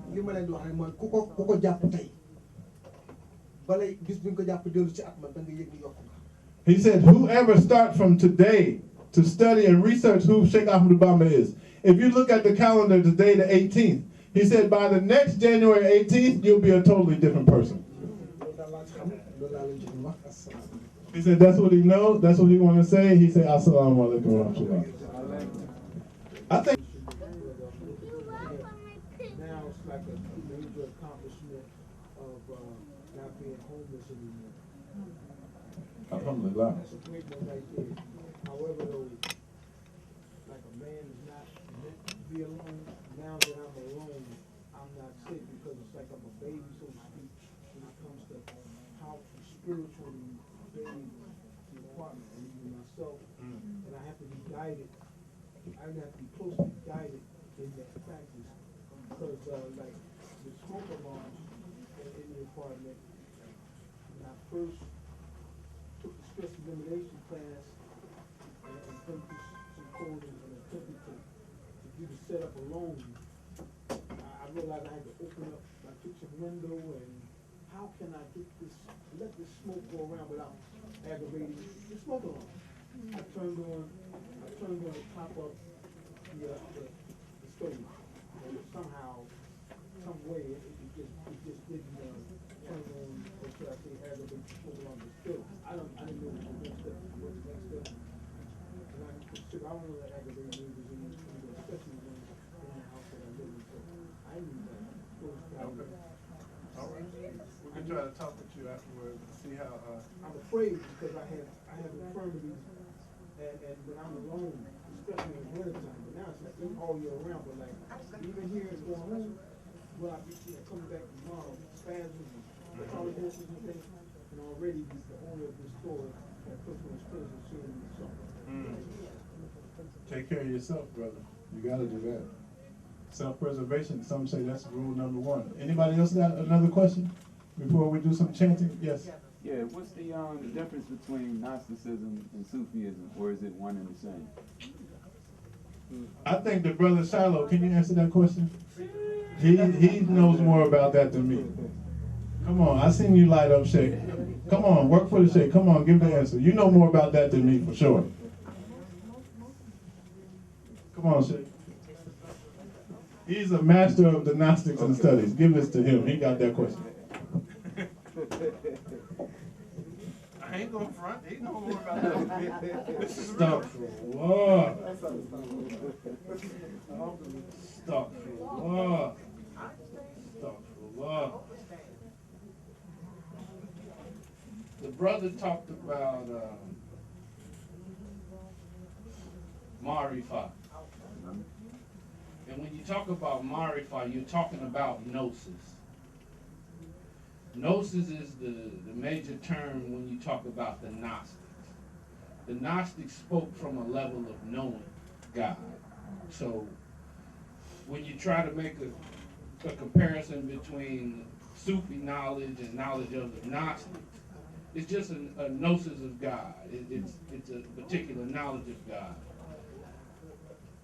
And in Sufism, the major difference that I understand is that the knowledge of God obtained through Sharia, Tariqat, Hakikat, and then you finally get it in Marifah, is granted to you without you being worthy of it. It's given to you as a mercy, which is understood as the mother of the attributes of God, in which the other attributes come from. And when you recognize that you're not worthy of it, you become thankful for the mercy that you've given. So, if I was to give a difference in it, I would say it's the gratitude that's shown by knowing exactly the oneness of the essence of existence that granted you the attribute out of you not earning it, but out of being granted to you through mercy. As it comes to people, or someone saying that they're a Gnostic, or someone saying that they're an Arif, that's one and the same. According to the teachings of Sheikh Bamba, there's 104 revealed books. And most of the time when I hear the word Gnostic, I hear of a Gnostic in aspects of Christianity. So all of these traditions are from the teachings of Abraham. So the only variation would be the knowledge of the books in which they had. Very few people have actually read all 104 revealed books. But when you get into Islam, particularly Sufism, you have that last revealed book, which all of the books are continuation and a revelation from the mother of the book. So when you get a Gnostic, someone that says they're a Gnostic, they may have knowledge of a book that was taken out of the so-called Bible during the Council of Nicaea. So they may read the book of Enoch, the Gospel of Barnabas, and read these other types of texts. But when we talk about the gnosis or knowledge in Sufism, we're coming from it from a perspective that we've read those texts too. And we understand that it comes from the mother of the book. And instead of it just being, the ingredients in the cake, we know that the actual act of gratitude becomes the icing on the cake. So I would say it's all knowledge. It's just with Sufism, we've taken the last of the revealed books that the Gnostics hadn't received quite yet, and it became the finishing touch on the knowledge, which clarified all the errors in the other various books. Okay. I don't know if I answered your question. No, you did. It brought more clarity to it. I mean, it just basically seemed like the through line, I guess, would be the esoteric teachings of both of them. Yeah, the truth doesn't change. Yeah, absolutely. And each of the prophets taught the same message. They just taught it in variable culture and adhering to the situation and circumstance of the people. Even the prophet Isa, as they called Jesus, came to remove the brothers and sisters from the iron hand oppression of the Romans. When Sheikh Bamba came, he came to, to bring the truth of Allah. Now, I'm comparing Jesus, Isa, to Sheikh Bamba.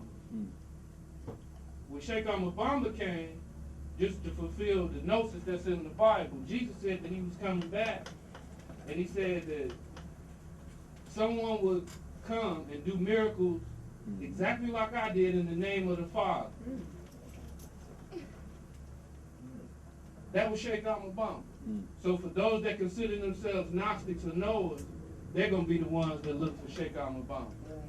There were those that were Jews that when the Prophet Muhammad, peace be upon him, came upon the scene, they converted to Islam. So those that really know aren't bound by the religion. They know that they're, as my journal said, they're a spiritual being having a human experience. And religion is usually taught to you by your parents. But Tasawwuf, I don't even use the word Sufism. Okay. I'll say Tasawwuf, which is a science.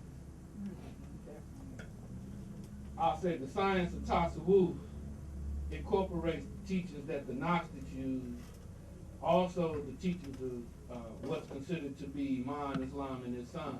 They just brought it to fruition and are living it. Okay. So that person that's studying the science of Tasawwuf, that was the privileged servant of the Prophet Muhammad, peace be upon him, is Sheikh Bamba. There is no higher master in this time period. There is no higher knowledge in this time period than what he brought, because he said he left us three things. His mosque, which the sisters just went to the holy city of Tuba where the mosque was. His son, we got to see the last one of his living sons, and his writings. And you see a book that the brother has up there with all of the writings of Sheikh Bamba. And with the writings of those Sheikh Bamba, you can have an intelligent conversation with an imam, with a caliph, with whoever or whatever station they may have, and you could be considered higher than them by the teachings of the true master, Sheikh Bamba. So a Gnostic and Sufism, Gnosis, and Marifat is just a continuation of revelation. The Gnostics ended with certain teachings as it related to the prophet Isa, Jesus, and the revealed books up to that time. But the Gnosis or knowledge continued, and was actually deified and brought to fruition by Sheikh Bamba. Bismillahirrahmanirrahim. Alhamdulillah Rabbil Alameen. May Allah forgive me for anything I said incorrectly and inappropriately. And I apologize for not asking for permission of the elders in the drum before I spoke. Allah be pleased with me. Shukran. Any more questions? We have time to do some chanting? We have all the time you need. But the sister is breaking down. If anybody wanted to get anything from the sister, Please but as far support as the food, sister. She has raw food that you rarely find. That's really good. but you do have time. You have all the time. Okay, okay. And can we make a circle? Put the chairs in a circle.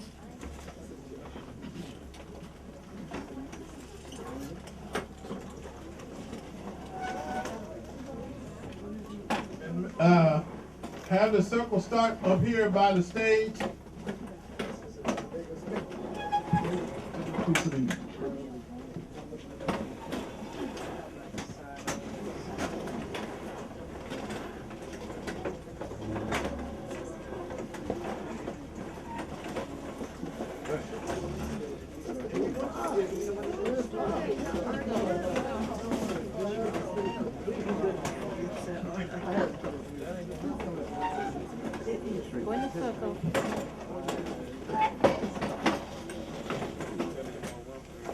Jay Sheikh Bamba. Yeah, I'm good. No, big na chinyoga. Yin failed down. Dugan failed down. Never been listened to. So the main zikr is La ilaha illallah. Does everybody know how to pronounce this? The main one? Man, I need that. Public enemy number one. Brother, he got the old African.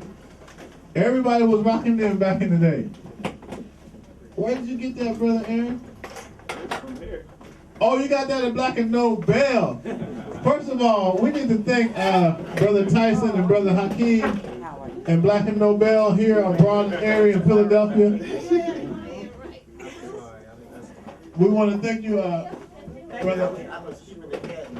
We want to thank you for allowing us to share this holy space. Brother Tyson and Hakeem are doing something legendary here in Philadelphia. I don't know if you maybe you do know, maybe, but this is an oasis for conscious people and the general public. It's so beautiful to see a bookstore that has books for the conscious and the unconscious alike. We don't want to turn any, it's like preaching to the choir. If you only had conscious books, how would that help Willie Bobo who's selling dime bags on Broad area? You got to have something for everybody. It's so beautiful to see BlackandNobel that has somebody who can come off the street and get something to feed their mind, or you can come and get a book about the pyramids. That's beautiful. More people need to study what you're doing and implement that. It's too much preaching to the choir. I should. Well, the main thing is we live by example, and that's what we're doing tonight. So you never know. It's being videotaped. It's live on the website. So it's not just the people that's inside of the ceremony tonight. It's going to be the people around the world. And that's what's been able to take us global, is being able to take what you're doing and what we're doing and showing it to the world. So I can't take all of the credit. Tyson can't take it. We're all connected and more than just the internet.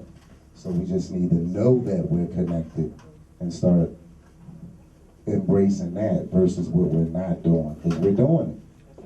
We're doing it, and it's live and direct. We've been here almost 10 years in February, and thank you. Most of us, thank you. Most of the people that know us, they know us starting out with the racks like this on the sidewalk. So we've been able to go forward throughout the years. You know, it's been a beautiful struggle up until right now, and it's going to continue to be that. And long as we promote each other and support each other, we're here to do this for anybody that wants to do it, like Brother Sufi. You know, we carry his products now, just like anybody that will walk in We get people walking straight from prison with an idea. 6 months later, the idea is actually taking place. So we embrace that. We don't embrace the things that's happening in the newspaper and in the news. It's a lot of good things happening, and it's because of everybody that's here tonight. You know, the children, I'm thanking everybody for coming out. And anytime somebody wants to have something here, this is the place to do it. It's like home. And I thank everybody for coming out tonight. And remember, go to the internet because you can relive it. You know, not just in your mind. You can go back and watch it and share it with other people. That's what makes it so powerful. Put it on Facebook. Put it all over the place. It's not on there, so it needs to be put on there. And that's what they built the internet for. We can't be scared of it. We right now have over like 10 million followers on the internet worldwide. So we don't know who is going to see this tonight. And it may help people that's not in your inner circle that you may not even know. So 10 years from now, you know, I don't know how many bookstores will exist. We'll be here. You know, and that's because on the internet right now, in 2013, they consider us 67 years old internet time. And we did that, Tyson, myself, and everybody that participated in 4 years. We've only been on the internet. So to be 67 and only being on it for 4 years, you know, we have that market. So when you come here, know that it's a lot of other people bearing witness to what's going on. And, you know, we got Island Spice here tonight. I'm thankful to see her here tonight. She usually does our radio show every Wednesday. We have a live webcast, and it's starting to really form into what we wanted it to be. And Brother Sufi came out one Wednesday, and here we are today. You know, so thank you everybody that came out, and please come back. And you don't have to literally come back. You can go right on the internet and see it tonight or tomorrow. So thank you very much, everyone. All right, please. Nobel. They was all on me. The first time I was in here, I was Black and Noble. Did you say that? Yeah, I was saying Black and Noble. They was like, bell, bell, bell. So I said, rock the bell like LL. And I couldn't forget it. Black and Nobel is definitely legendary here in Philadelphia and worldwide on the internet. So we're going to do some chanting. This is something that we do every Friday night here in Tuba, Medinatul Salam. Disciples of Sheikh Beitul and disciples from Tuba, Sheikh Abdul Hakim, Bolam Dal Qudus, Sheikh Abdullah J. And we always come together every Friday and do this chanting.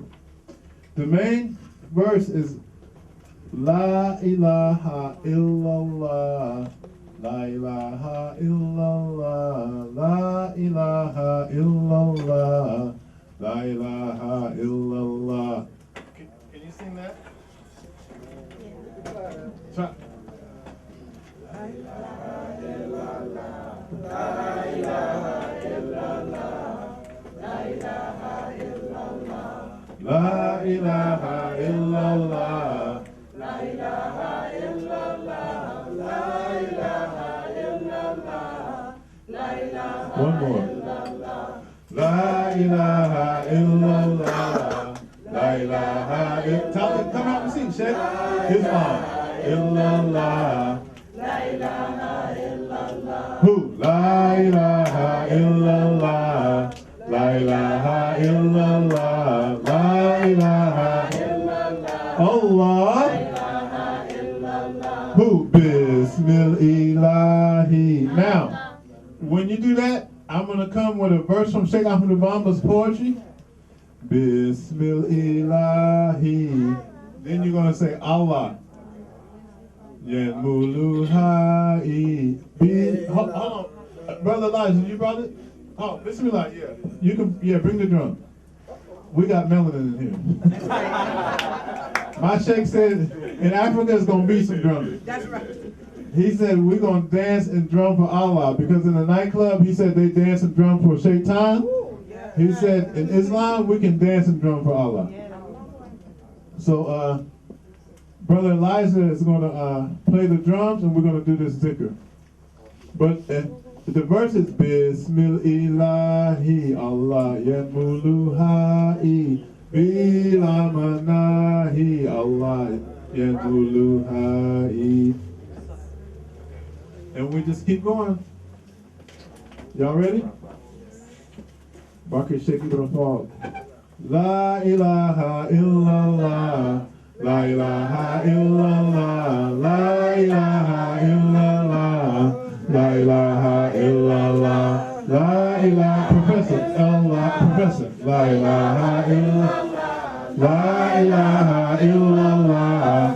La ilaha illallah. One more. La ilaha illallah. La ilaha illallah. La ilaha illallah. La ilaha illallah. Hu bismil ilahi yanmuluhai bila manahi walentihai. La ilaha illallah. La ilaha illallah. La ilaha illallah. La ilaha illallah. Hu bismil ilahi yanmuluhai bila manahi walentihai. La ilaha illallah. Allah. La ilaha illallah. Who? La ilaha illallah. La ilaha illallah. Bismillahi yanmuluhai bila manahi walentihai. La ilaha illallah. La ilaha illallah. La ilaha illallah. La ilaha illallah. Hamdan li Rabbi, Karim Rabbi, Kadra Makabi, Bilintidai. La ilaha illallah.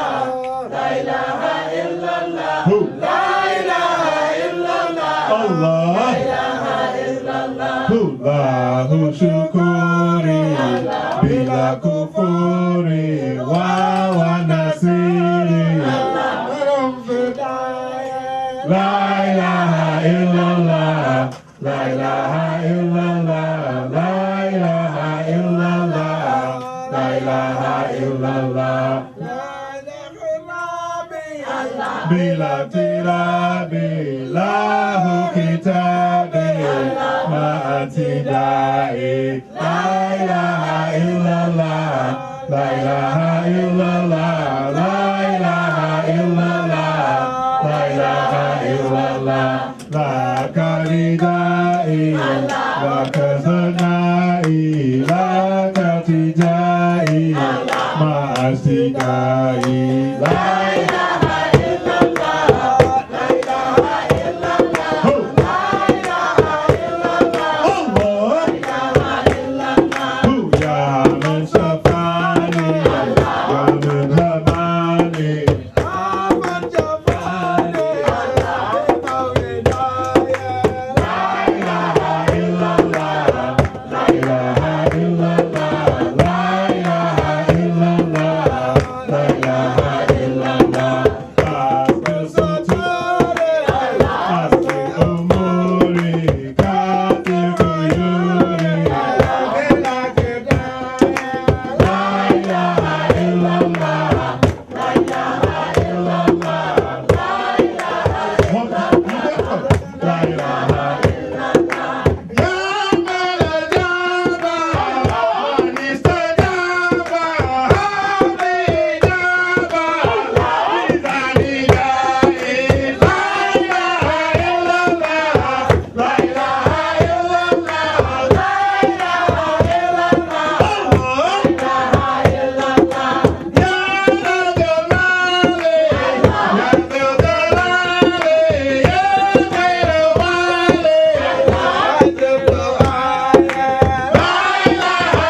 Rabbi Jallallah, Mafi Kalbi Gairullah, Nuru Muhammad Sallallah, La ilaha illallah, Hasbi Rabbi Jallallah, Mafi Kalbi Gairullah, Nuru Muhammad Sallallah, La ilaha illallah. Cut. Wait. The radio host is like, what the hell's going on? This is the rhythm. I don't know this one. I feel like Forrest Gump. You should have seen her face. She was like, oh man, I was feeling it. I was going to get to second grade, and I ain't got that one yet. They didn't give me the shit. So, we're going to slow down. This is how it goes. Hasbi Rabbi Jallallah. It's the first verse. Hasbi Rabbi Jallallah. Hasbi Rabbi Jallallah. Hasbi Rabbi Jallallah. Hasbi Rabbi Jallallah. He got it. My man in the back got it. Jallallah. Hasbi Rabbi Jallallah. Hasbi Rabbi Jallallah. Next, Mafi Kalbi Gairullah. Mafi Kalbi Gairullah. Mafi Kalbi Gairullah. Mafi Kalbi Gairullah. Next, Nurul Muhammad Sallallah. Nurul Muhammad Sallallah. Nurul Muhammad Sallallah. La ilaha illallah. Hu Hasbi Rabbi Jallallah. Mafi Kalbi Gairullah. Nurul Muhammad Sallallah.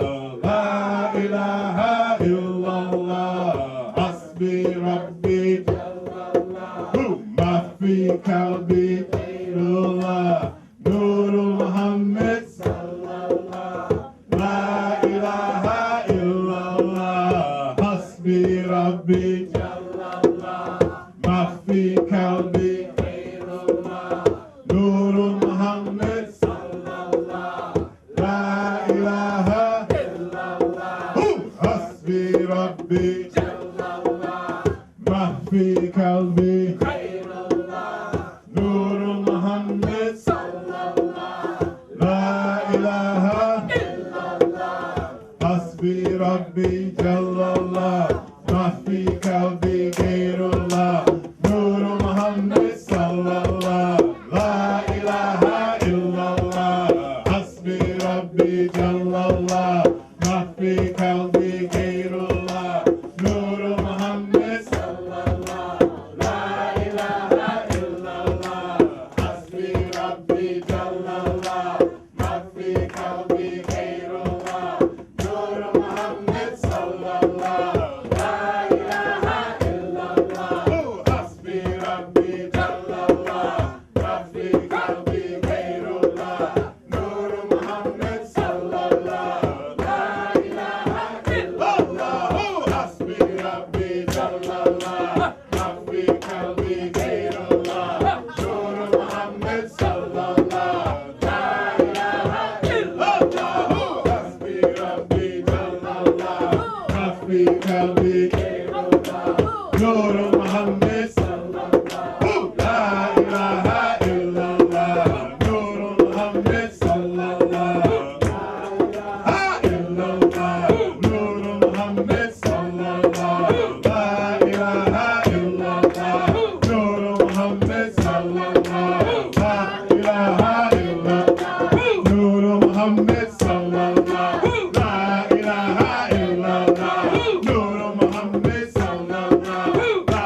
watum wa lafnaun. Lahu ma fi samawati wa ma fi al-ard. من ذا الذي يشفع عنده إلا بإذنه يعلم ما بين أيديهم وما خلفهم ولا يحيطون لا بشيء من علمه إلا بما شاء وسع كرسيه السماوات والأرض ولا يؤوده حفظهما وهو العلي العظيم.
Al-Fatiha.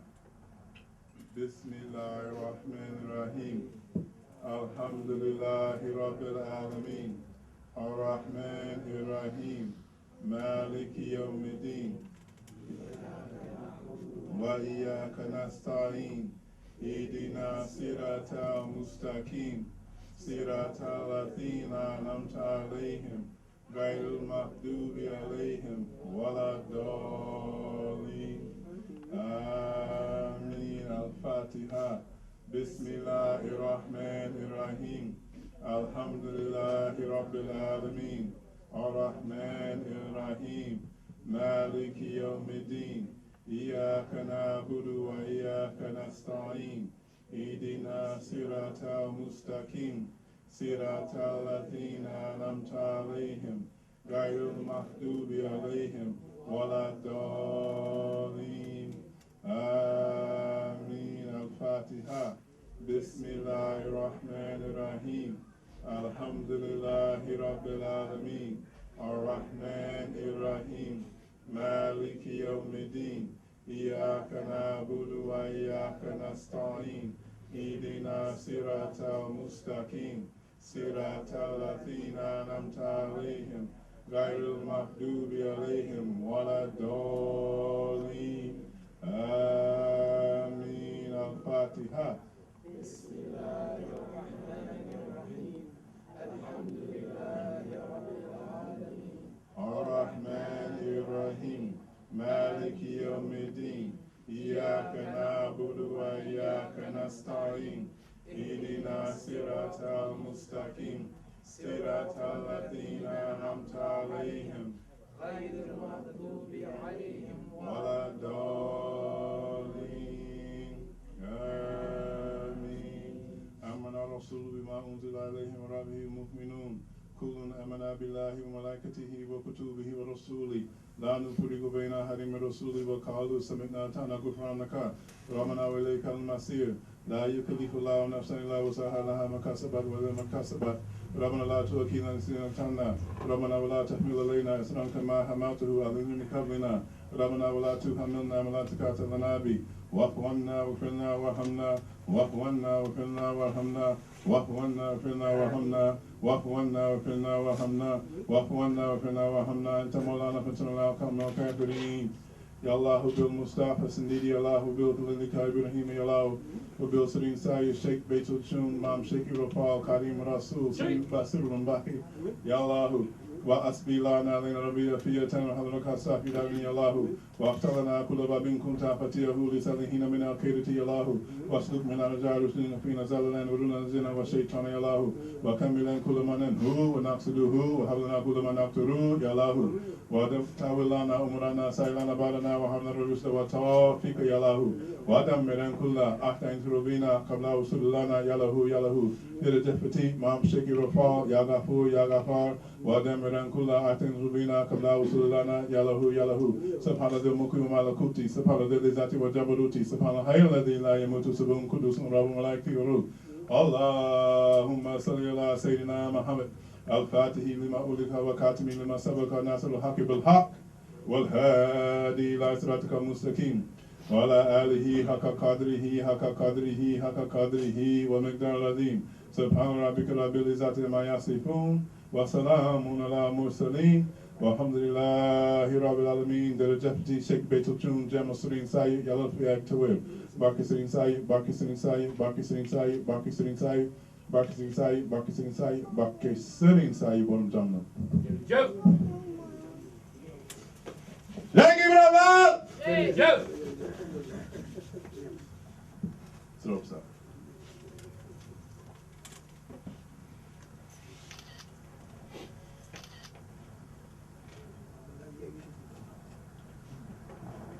Thank you very much. Thank you very much. Thank you very much. That is Sufism. It's something you feel. It's something you feel. It's something you feel. Assalamu alaikum wa rahmatullahi wa barakatuh.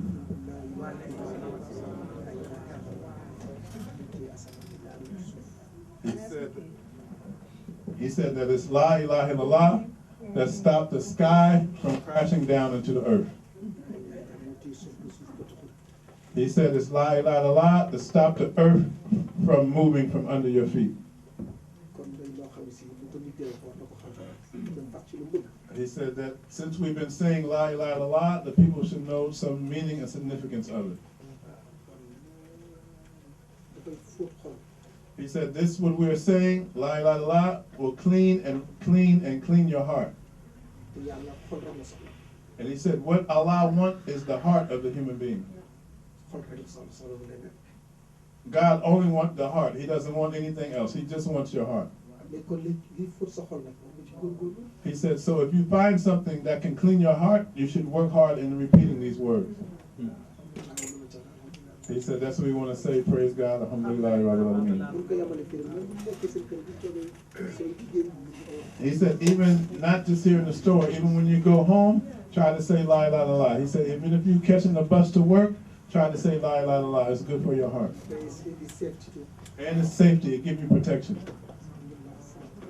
Assalamu alaikum wa rahmatullahi wa barakatuh.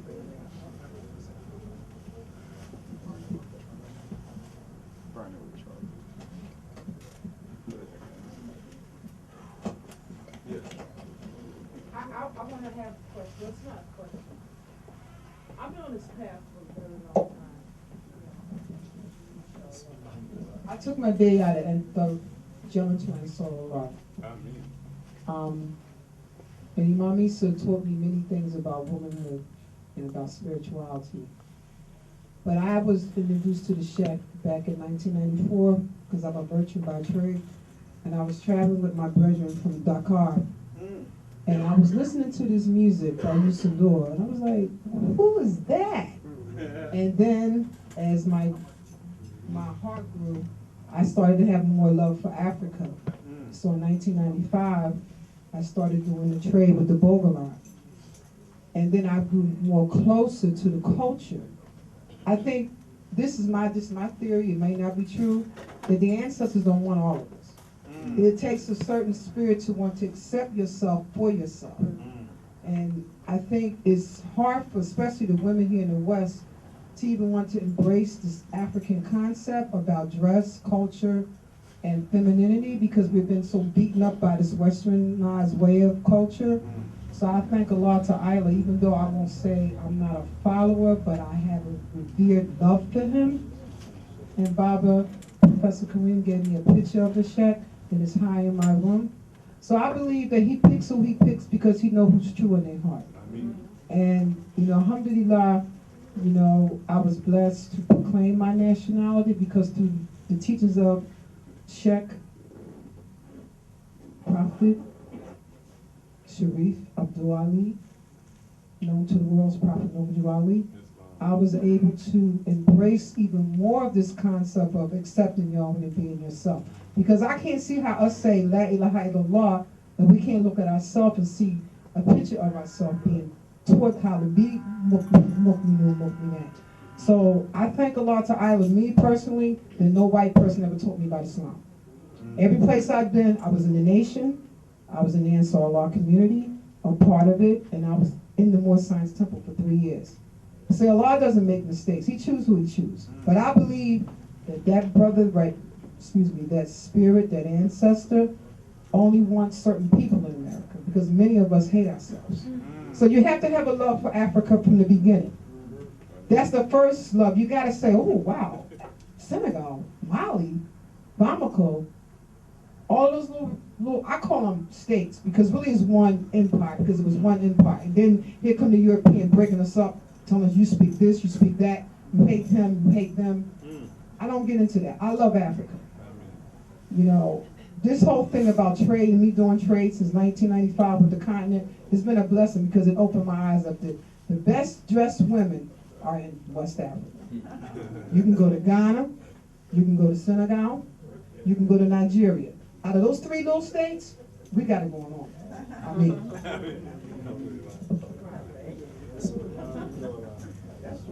Anybody else? All right.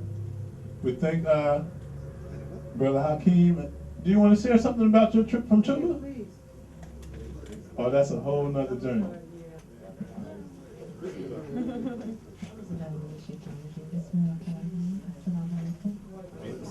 My name is Sister Sultana Arifa. Saying I just returned from Senegal during the Marble that I left in December on Christmas Day. Arrived the next day after. On the 26th and on the 27th, I went straight to Blue Island. It was my first duty that I was told I had to go to Blue Island first before I did anything else on the continent. And all I can say is it's a must. We all need to make that journey. What was it like at the door of no return? You went to the door of no return? Would you like for me to reenact it for you? I would, because it was that powerful, and I would love for anyone to be able to witness it, feel a little bit of the experience. It actually started on the ferry.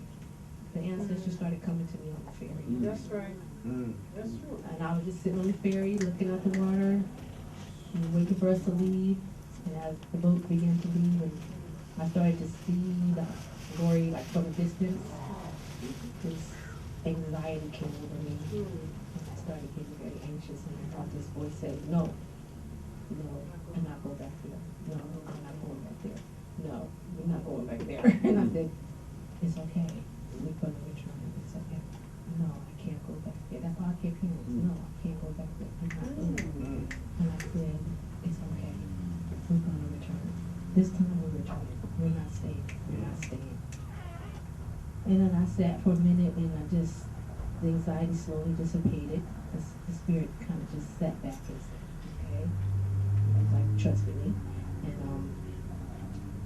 And I had a lot of emotions going on. I saw the Caucasian people on the ferry looking like they going to go to a picnic or something. Oh, yeah. Looking at them going, do they have any food? Do they have any food?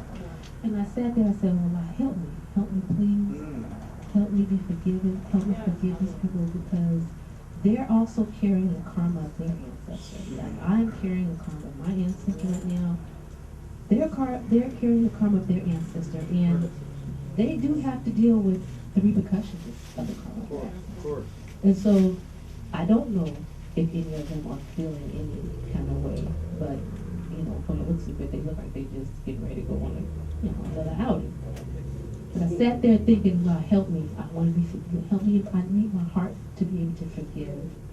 And I said, every last one of these, I said, every last one, I was looking at them like, every last one you need to say sorry to every last black person on the boat. And then I thought that, and I was like, okay, all right, help me.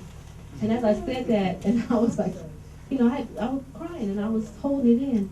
This Caucasian, I believe she was French. It was a couple with some African friends, I guess. They were friends, and they were holding a little African baby and playing with it and talking with them.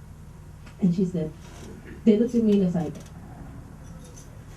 is this your first time coming or something like that? I said, yeah. And they said, oh, well, you're in for, I guess, a very difficult time. I said, you have no idea what I'm experiencing right now. And she looked at me and she said, you're right. You're right. I don't have any idea. She said, but all I can say, since I don't know, is all I can say is I'm sorry. And I said, thank you. And I gave her a big hug, and we hugged for a while.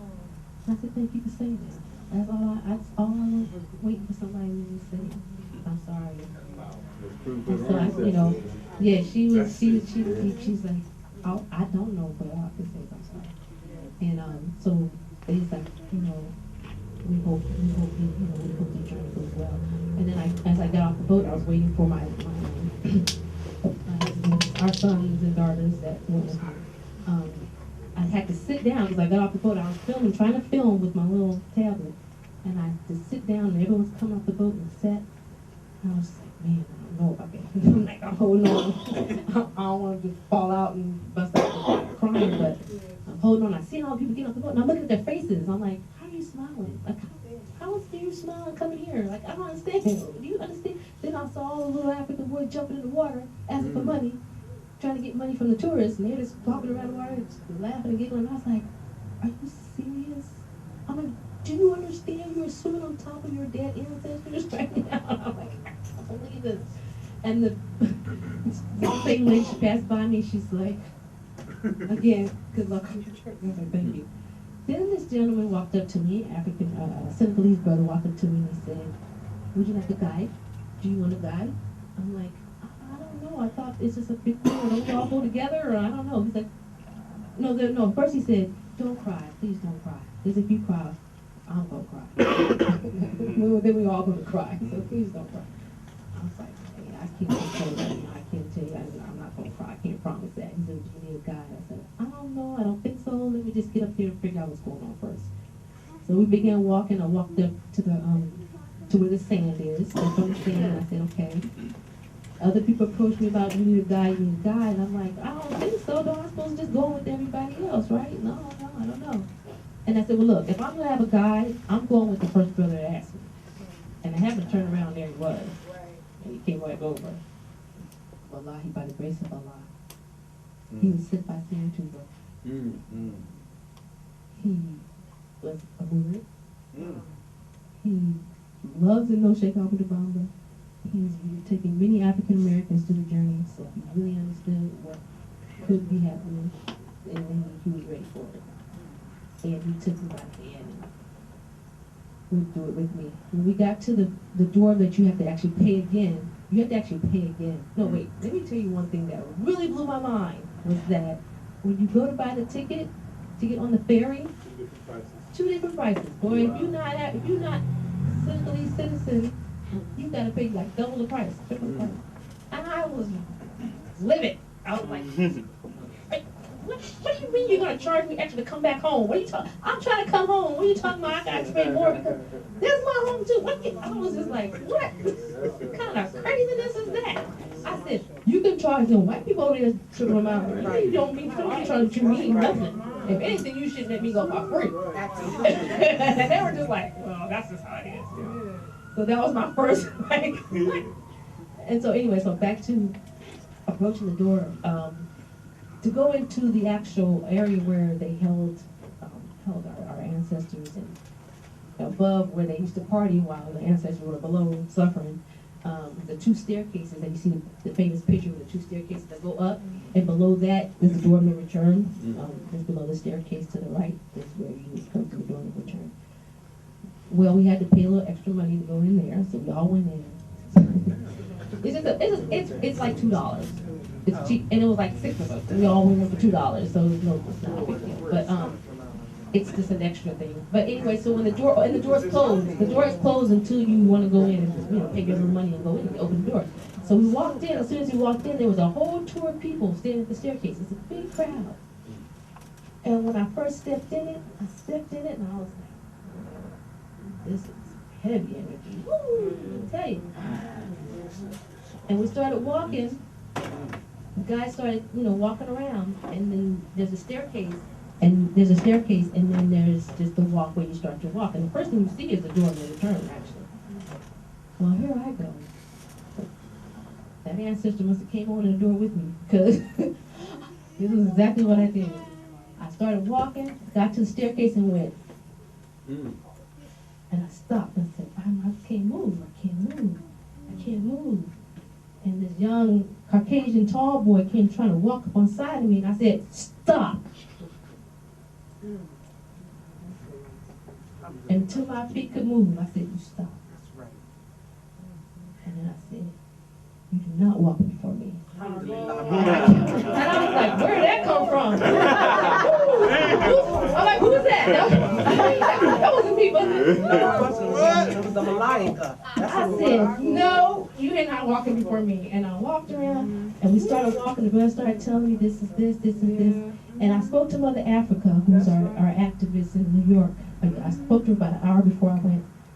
And she said, just go. And she said, touch the walls and pray. Pray. Touch the walls and pray. So as I'm walking, I'm touching the walls. I'm trying to film, I'm touching the walls, and all of a sudden my legs are shaking. I can't walk.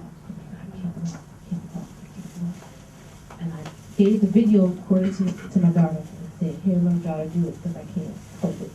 And he's like, okay, this room were the men, and the men had to be a certain amount of weight, and if they weren't this weight, they sent them over to this room and feed them some beans and palm oil until they got the weight that they needed to be, and then they sent them back over here. And this is the room with the children, this is the room with the women, the young girls, they had to have some luxuries, whatever, and then they, if they get their choice, and if they have a baby, by the slave masters, then they were able to stay or be sent to St. Louis. So some of them got the hint and went, oh, really? Well, then I guess I'll accept whatever you guys give me, and if I get pregnant, hallelujah, I'll get to stay home. It was just, one of those things. And then so we touching the walls, and they're like, this is the room. And it's like, well, this is a 2x2 room. I don't know how big it was. And there was about 30 in this room. I'm like, this room had 30 people? He says, and usually by the morning, half of them were dead. So they couldn't even survive the night because it was cold. They had nothing. So I'm touching the walls, and I'm just shaking. I'm like, I can't walk. And I'm getting in, turn the corner. He's like, this is the room with the women. And then I said, okay. Next door is the room for the door of no return. And I'm coming to the door of no return. And as soon as I touched the edge of the door, I just fell out. I said, fell out. I was laid flat. I was straight up like this. Wow. Oh my God. I was like this. I was like, Dang. I said, okay. And they were like, mommy, wait. I said, I'm here, I hear you. I said, I hear you. And I said, okay, we can do this. We can do it. You gotta do it. And I sat up. I said, come on. You gotta go to that door. You gotta go to that door. So they got me up. I got up. And I'm trying to go to the door, no return. And they holding me up. And I'm like, they're like, no, you can't go there. No, you can't go over there.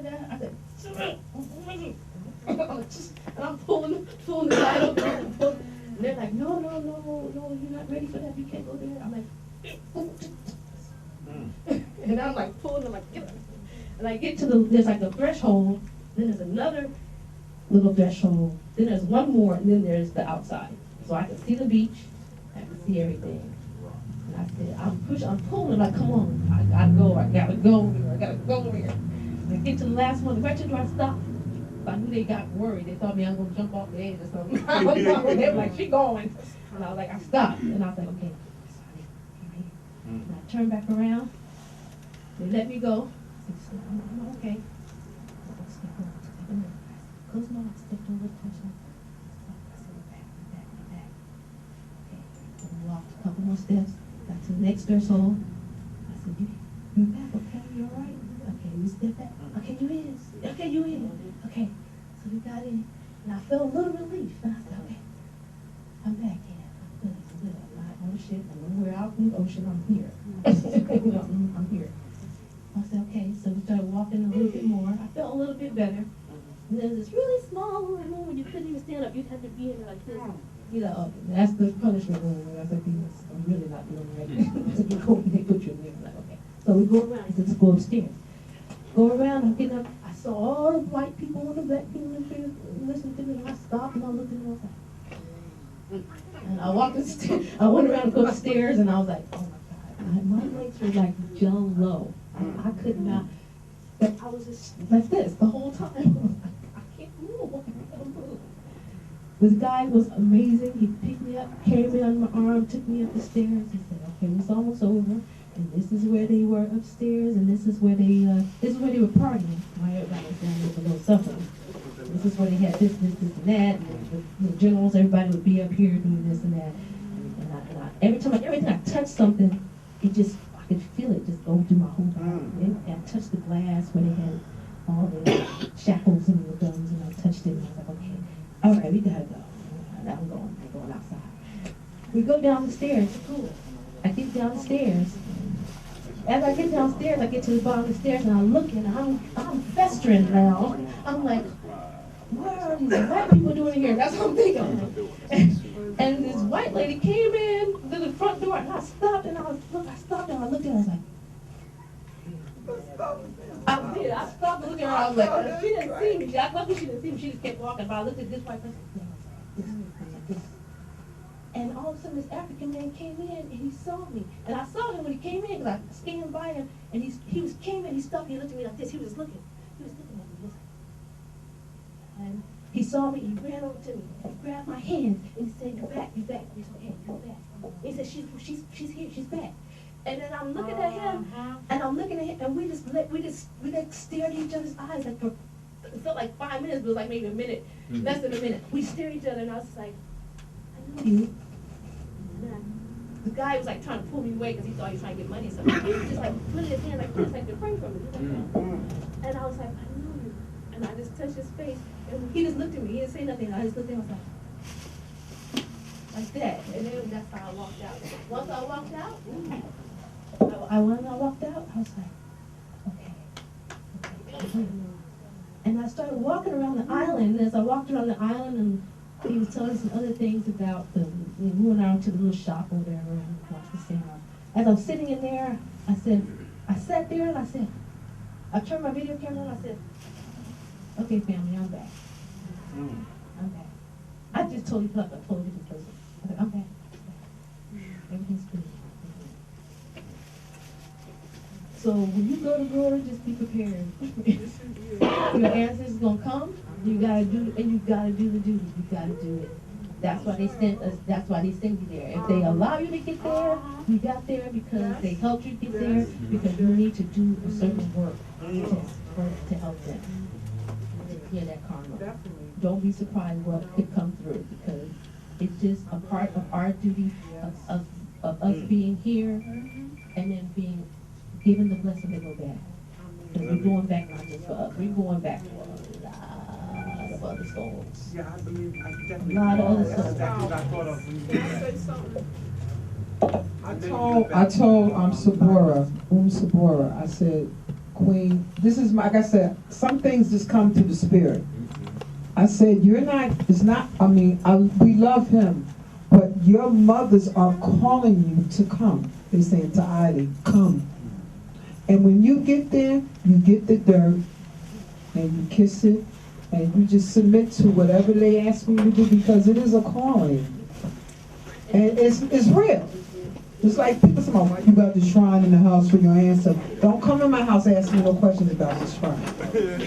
This is for my grandmama and them down south. I look at you, me and you same. You Fula and you Cherokee. I know, I see it. And the Cherokees and the Fulas, we don't play. Warriors. Yeah, Warriors. That's so funny because I I was getting so many. I was getting a lot of messages before I left. Ancestors come to me, and for the first time, I never really had Native American ancestors come to me. But they kept coming to me, and that's all I kept getting. The message was courage. Just have courage. Don't be afraid of anything. Have courage. That's all the message I kept getting. This was months before I thought I would be born to Senegal. Have courage. Do what you gotta do. I watched the movie Green Lantern for the first time the other day because there's a great message in that movie. And what is it? The enemy of our will is fear. The enemy of your will is fear. And the Green Lantern is all about, the power of the Green Lantern is the will.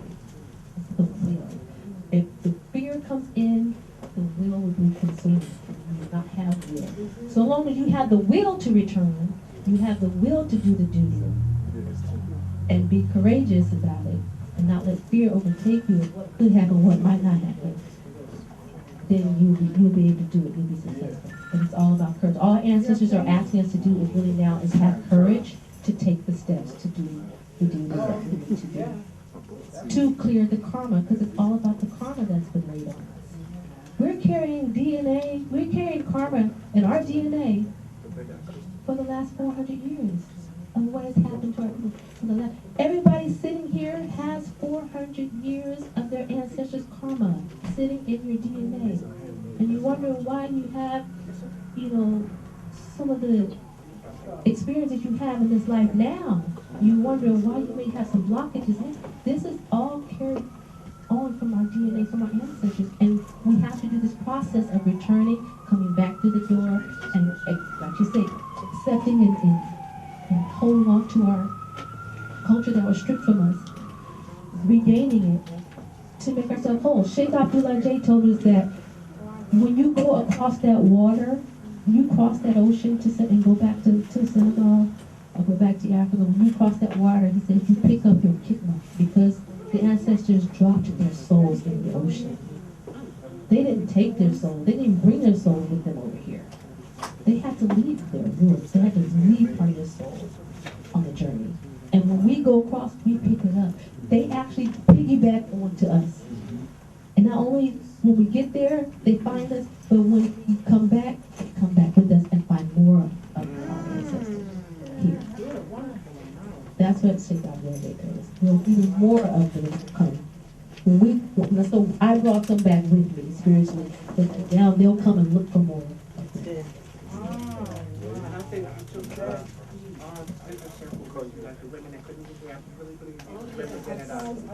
I feel that my soul. Masjid Tuba? Masjid Tuba was the place where everybody's spirit was with me. Truly, I really did feel everyone's spirit with me when I was at Masjid Tuba. When I went to Masjid Tuba, I didn't want to leave. I wanted to sleep there. I was like, hey, they sleeping on the, where's my little blanket? I want to sleep on Masjid Tuba. I don't want to go anywhere else. But guess what? Allah had a better plan. My plan was, I need to hurry up. I need to get back near Masjid Tuba because I want to be on the masjid every day. I want to be praying. Go to Salah. But guess what? Allah said, oh, but I have something. He's a better plan all the time. And guess where he put me? Where? He put me in the Bible community of Sheikh Bamba al-Fall. I stayed at the Bible house for 3 days. And every night from 8 p.m. to 8 a.m. I heard, La ilaha illallah. Next door, right next door to me. I thought they were in the backyard. 8 p.m. to 8 I thought they were in the backyard. I said, were they right? I couldn't want to go out the backyard thinking they was encircling, they were next door in his brother's house. 8 p.m. on the dot. 8 p.m. they started, 8 a.m. they stopped. Every time I opened my eyes, that's all I heard. In the middle of the night, I was like, no. And I go back to sleep. And then I wake up again, and I'm like, oh my. Oh. 3 days in a row I heard that. And I'm thinking, I want to go over here, I want to do this, I want to be over here and do this. And Allah said, let me show you something. I'm going to put you right here. I had to be sick as a dog to be kept in one spot. I had to do it. And that was my healing. that was my healing, to be there 3 days listening to Zikr all night long. We're going to do one play today. You come from Kira. Yes. Yeah. You got the juice. Yes. Sheikh Ibn Fall. I went to Sheikh Ibn Fall Lazar and lost it a little bit. That's where I lost it. I went to all the Lazars. I visited all these, but when I went to Sheikh Ibn Fall and his sons, where he was, that was the most powerful place. I walked in, I was like, power in this place. What's this one? It's Sheikh Ibn Fall and his sons. I said, his sons in here too? Yes. That's what I was like. Oh. And he said, and from that point on, you're going to be with my family for the rest of the time. That's where I was.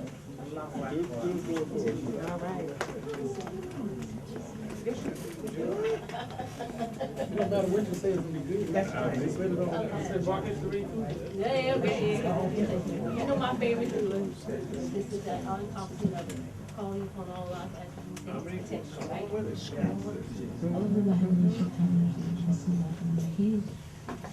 Alhamdulillah Rabbil Alamin Rahman Rahim Maliki Yawmiddin Iyyaka na'budu wa iyyaka nasta'in Ihdinas siratal mustaqim Ihdinas siratal mustaqim Ihdinas siratal mustaqim Siratal ladzina an'amta alaihim Qul huwallahu ahad Allahu samad lam yalid wa lam yakul lahu kufuwan ahad Ar-Rahim Samad Rahman Al-Mu'min Muhammad Ikbidullah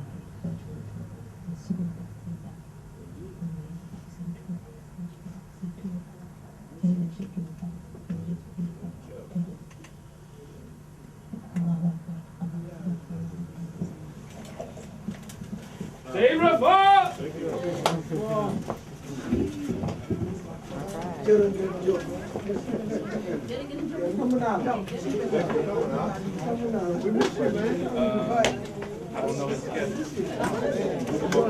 Good to see you. What's your schedule?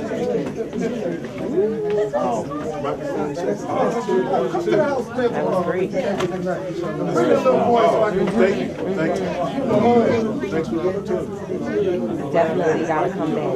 Absolutely. Yeah, we love to come back. I mean, this was anytime. Maybe March, probably. Okay. Because I know in February, y'all yeah. Okay, I mean. March, we'll try to get there. Okay, I'll email you. I was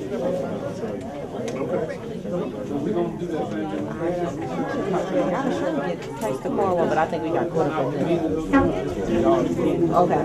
Okay. I think we're okay. Let me go real fast. I think we're okay. Let me do that right now.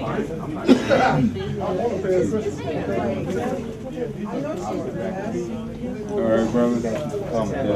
Thank you. That was an experience. All right.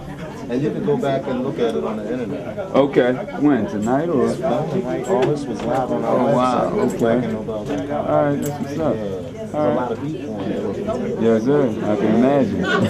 Hey, did you ever get the one, Rashid? Yeah, the one. Okay. They're working on it. I keep checking what the on hold up is. Well, you know I'll be back. Yeah. All right. Have a good night, bro.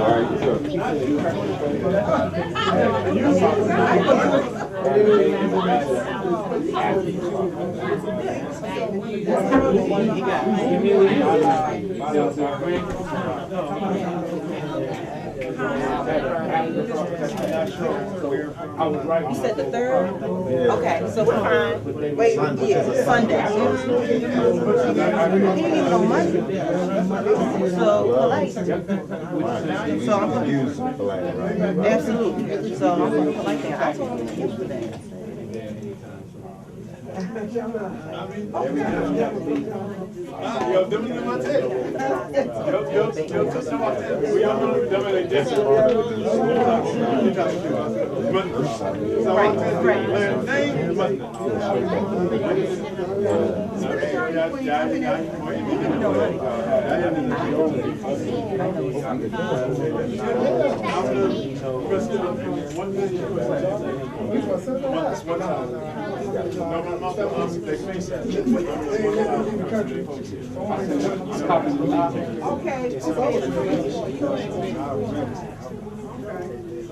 That has green onyx and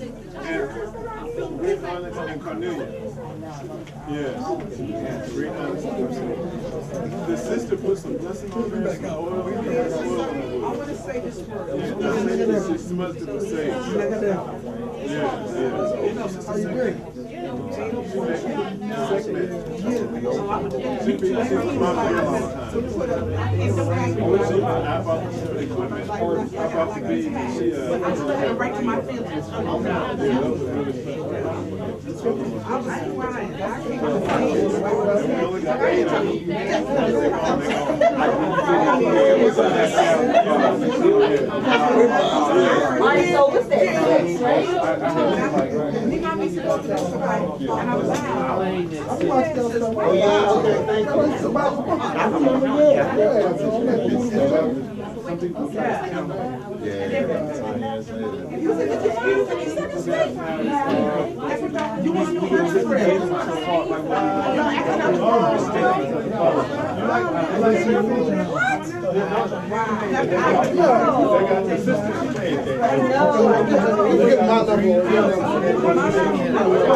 Right off the Barnary sub-stop, Philadelphia, PA. Shot so loud you would think it was a club spot. African Americans, although we all over the web, we the hood librarians. We ship to prisons too.